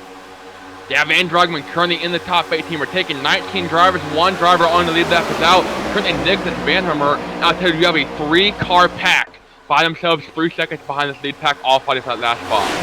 We'll have to look at that once we cross the finish line with the winner. Min Hang, your leader right now as we come down to the white flag here at Daytona for duel number 2. Brandon Meyer off the back bumper out 11. Donahue trying to get some draft. He's going to get it going into turn 1. He has no help out back, but he has a head of steam going through the corner. Hang, Meyer, Donahue, Watchorn, and Hasty, your top 5. Militia to the inside line now as well. Blake Schneider, Ryan Robertson, Jesse Becker, they're all locks right now. This entire package lock. All they have to do is make it around 3 and 4 here without wrecking. Oh, we got action, Mike Hasty. Oh, we got Tony Hawk Pro Skater in 3 and 4. And they're crashing. That second package your winner is going to be, oh my goodness, 3 wide for the finish. Min Hang's going to win. But who's going to advance? Oh my goodness. Jesse Becker looks like advanced. Justin Potts, Jay Cook, Austin Thomas, Gary Owen, Ryan Robertson, Joseph Enright, Travis Cash, and Gary Smith is out. Maybe no. No, Gary Smith is in. Mike Hasty is out. As Hasty trying to roll into the tri-oval coming out of 4. Not going to happen. Gary Smith is on his side through 3 and 4. Literally upside down at one point, I believe. We have to back this up. Hold on. You know, that was an intense, insane finish. We got to see this from the blimp cam because, yes, you're right. He Tony Hawk Pro Skated through 3 and 4. He was getting hella points.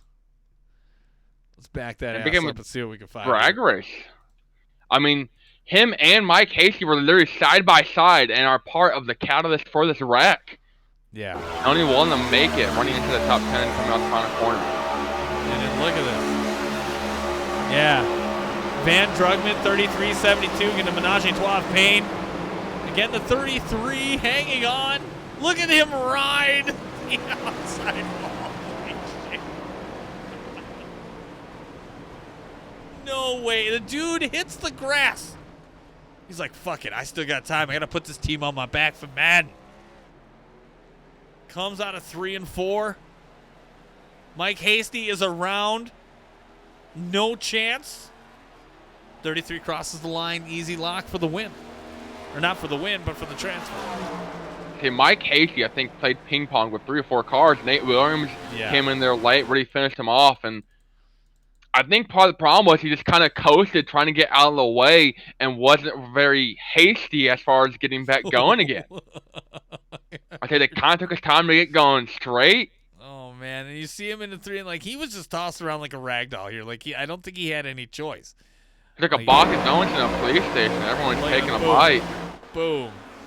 Hits the 7, hits the 00, hits the 6. Nate Williams just don't mind if I do. Yeah, 87, hits the 07. Hits the 17. Hits the 2 again. And then blocks the 2. Takes him into the wall. That was wild. That was wild. It was basically feel free to hit Mike Hasty Day. And I think everyone took advantage of the offer. Again, your winner tonight is Min Hang. We're going to talk with him in just a moment here. Again, you are watching the Gears Cup Series on Casa de la Horseboat. I am Tom Torrey, a.k.a. The Horseboat. Alongside with me is Brayton Laster. He's always seemed to be with me in the beginning, at the end, and then somewhere in the middle. Always a pleasure to have him. Let's get a chat here with Min Hang if I can find him. Let me see. Yeah, there he is. He's with Alex Tilley and Freedom United chat. Let's see if I can pull him. Why can't I pull him? Somebody tell me why I can't pull him. Is he in here? No, he's not. There we go. Now I can pull him. Boom. There we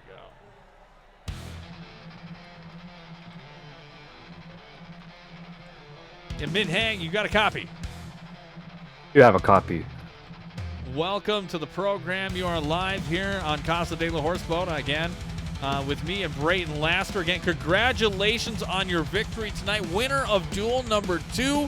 Give us a little synopsis in 30 seconds or less of your evening here tonight. Yeah, so it didn't quite go. It went quite uneventful, to say the least. You know, I thought the top lane was going to be super, super dominant, as it usually is ended in the past packages, but for a while there, it looked like that bottom lane was pretty strong, and I was like, oh, now I'm like falling back. This is kind of crazy. And then when you fall into the unknown, of course, that's the scary bit, because you don't know what's going to happen. You know, someone could spin out, or maybe just get shuffled back to pack. Who knows? But we managed to stay in the front relatively all day, and that's what I wanted to do, because I knew the duels, usually everyone tries to keep their heads level. You know, obviously we had that big wreck at the end there, but everyone tends to not make the biggest blocks ever, or just take every single run they get. You know, everyone's willing to stay in line, so I knew that coming to the end, like, hey, if I hop up in front of Brandon here, he's probably gonna push me. We've been working together all night, so I was like, you know what, let's hop in there. What are we gonna lose? There's 20 cars in the lead lap, 2 are not gonna make transfer. Really doubt we're gonna fall all the way back, so I was like, okay, let's make something happen, and then we did. Yeah, it was definitely a fantastic finish. Again, you were always a dominant car. You always seem to be in the picture. It doesn't matter what track we're at. If you're in the race, you're definitely a contender to win. Brayton, you got anything you want to kick him? Any questions? Yeah, talking about getting to start up front there in the top 5 for the big race, Daytona. Would you rather start up front or rather start in the back for a long race like that? I would absolutely love to start in the front. I've taken the approach of like, oh, let's camp the back. You know, I've taken that approach before, and what usually happens is someone's gonna like almost wreck, but there's no caution, so the whole field gets split up, and now you're stuck between like 2, 3, 4 packs, and you're just back there. Nothing you can do. You're just back there and just losing time, and you just have to hope. And you know, I'm tired of hoping. Just got to make something happen. And race at the front was the new meta. I was like, okay, let's do it, and here we are. You did it. Yeah, again, congratulations on a wonderful night. Again, winner of Duel number 2. Anybody you want to give a shout out to? Of course, gotta thank Brandon again. He pushed me to the win. Gotta thank all the Independence Motorsports. We linked up through the race and started helping each other out. So that was nice to have some communication. And then of course, Freedom United Motorsports for bringing me on. I appreciate them as well. Again, congratulations. Again, you'll be up front for the Daytona 250. Enjoy this week because next week it's about to get real. Again, congratulations, Min Hang, winner of Duel number 2.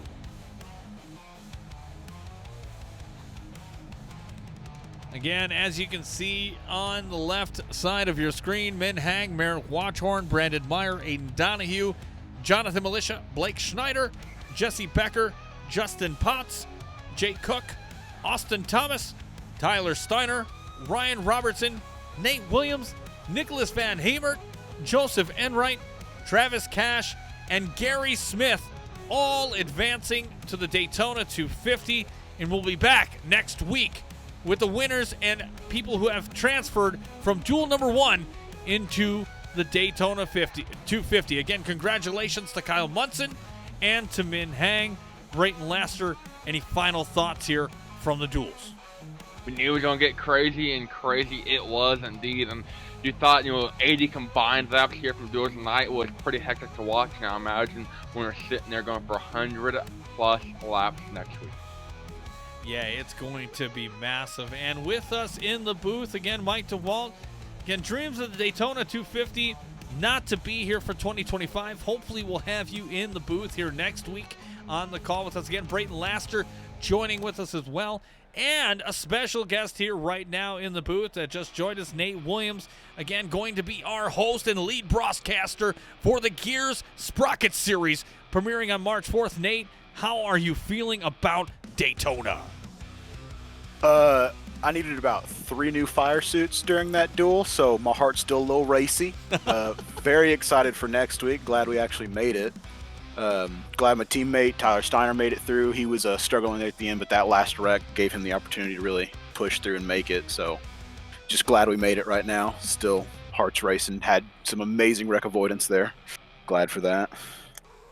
Well, I would say for Duel 1 and Duel 2, both races were extremely entertaining, and I gotta say, some of the best duels in Gears history.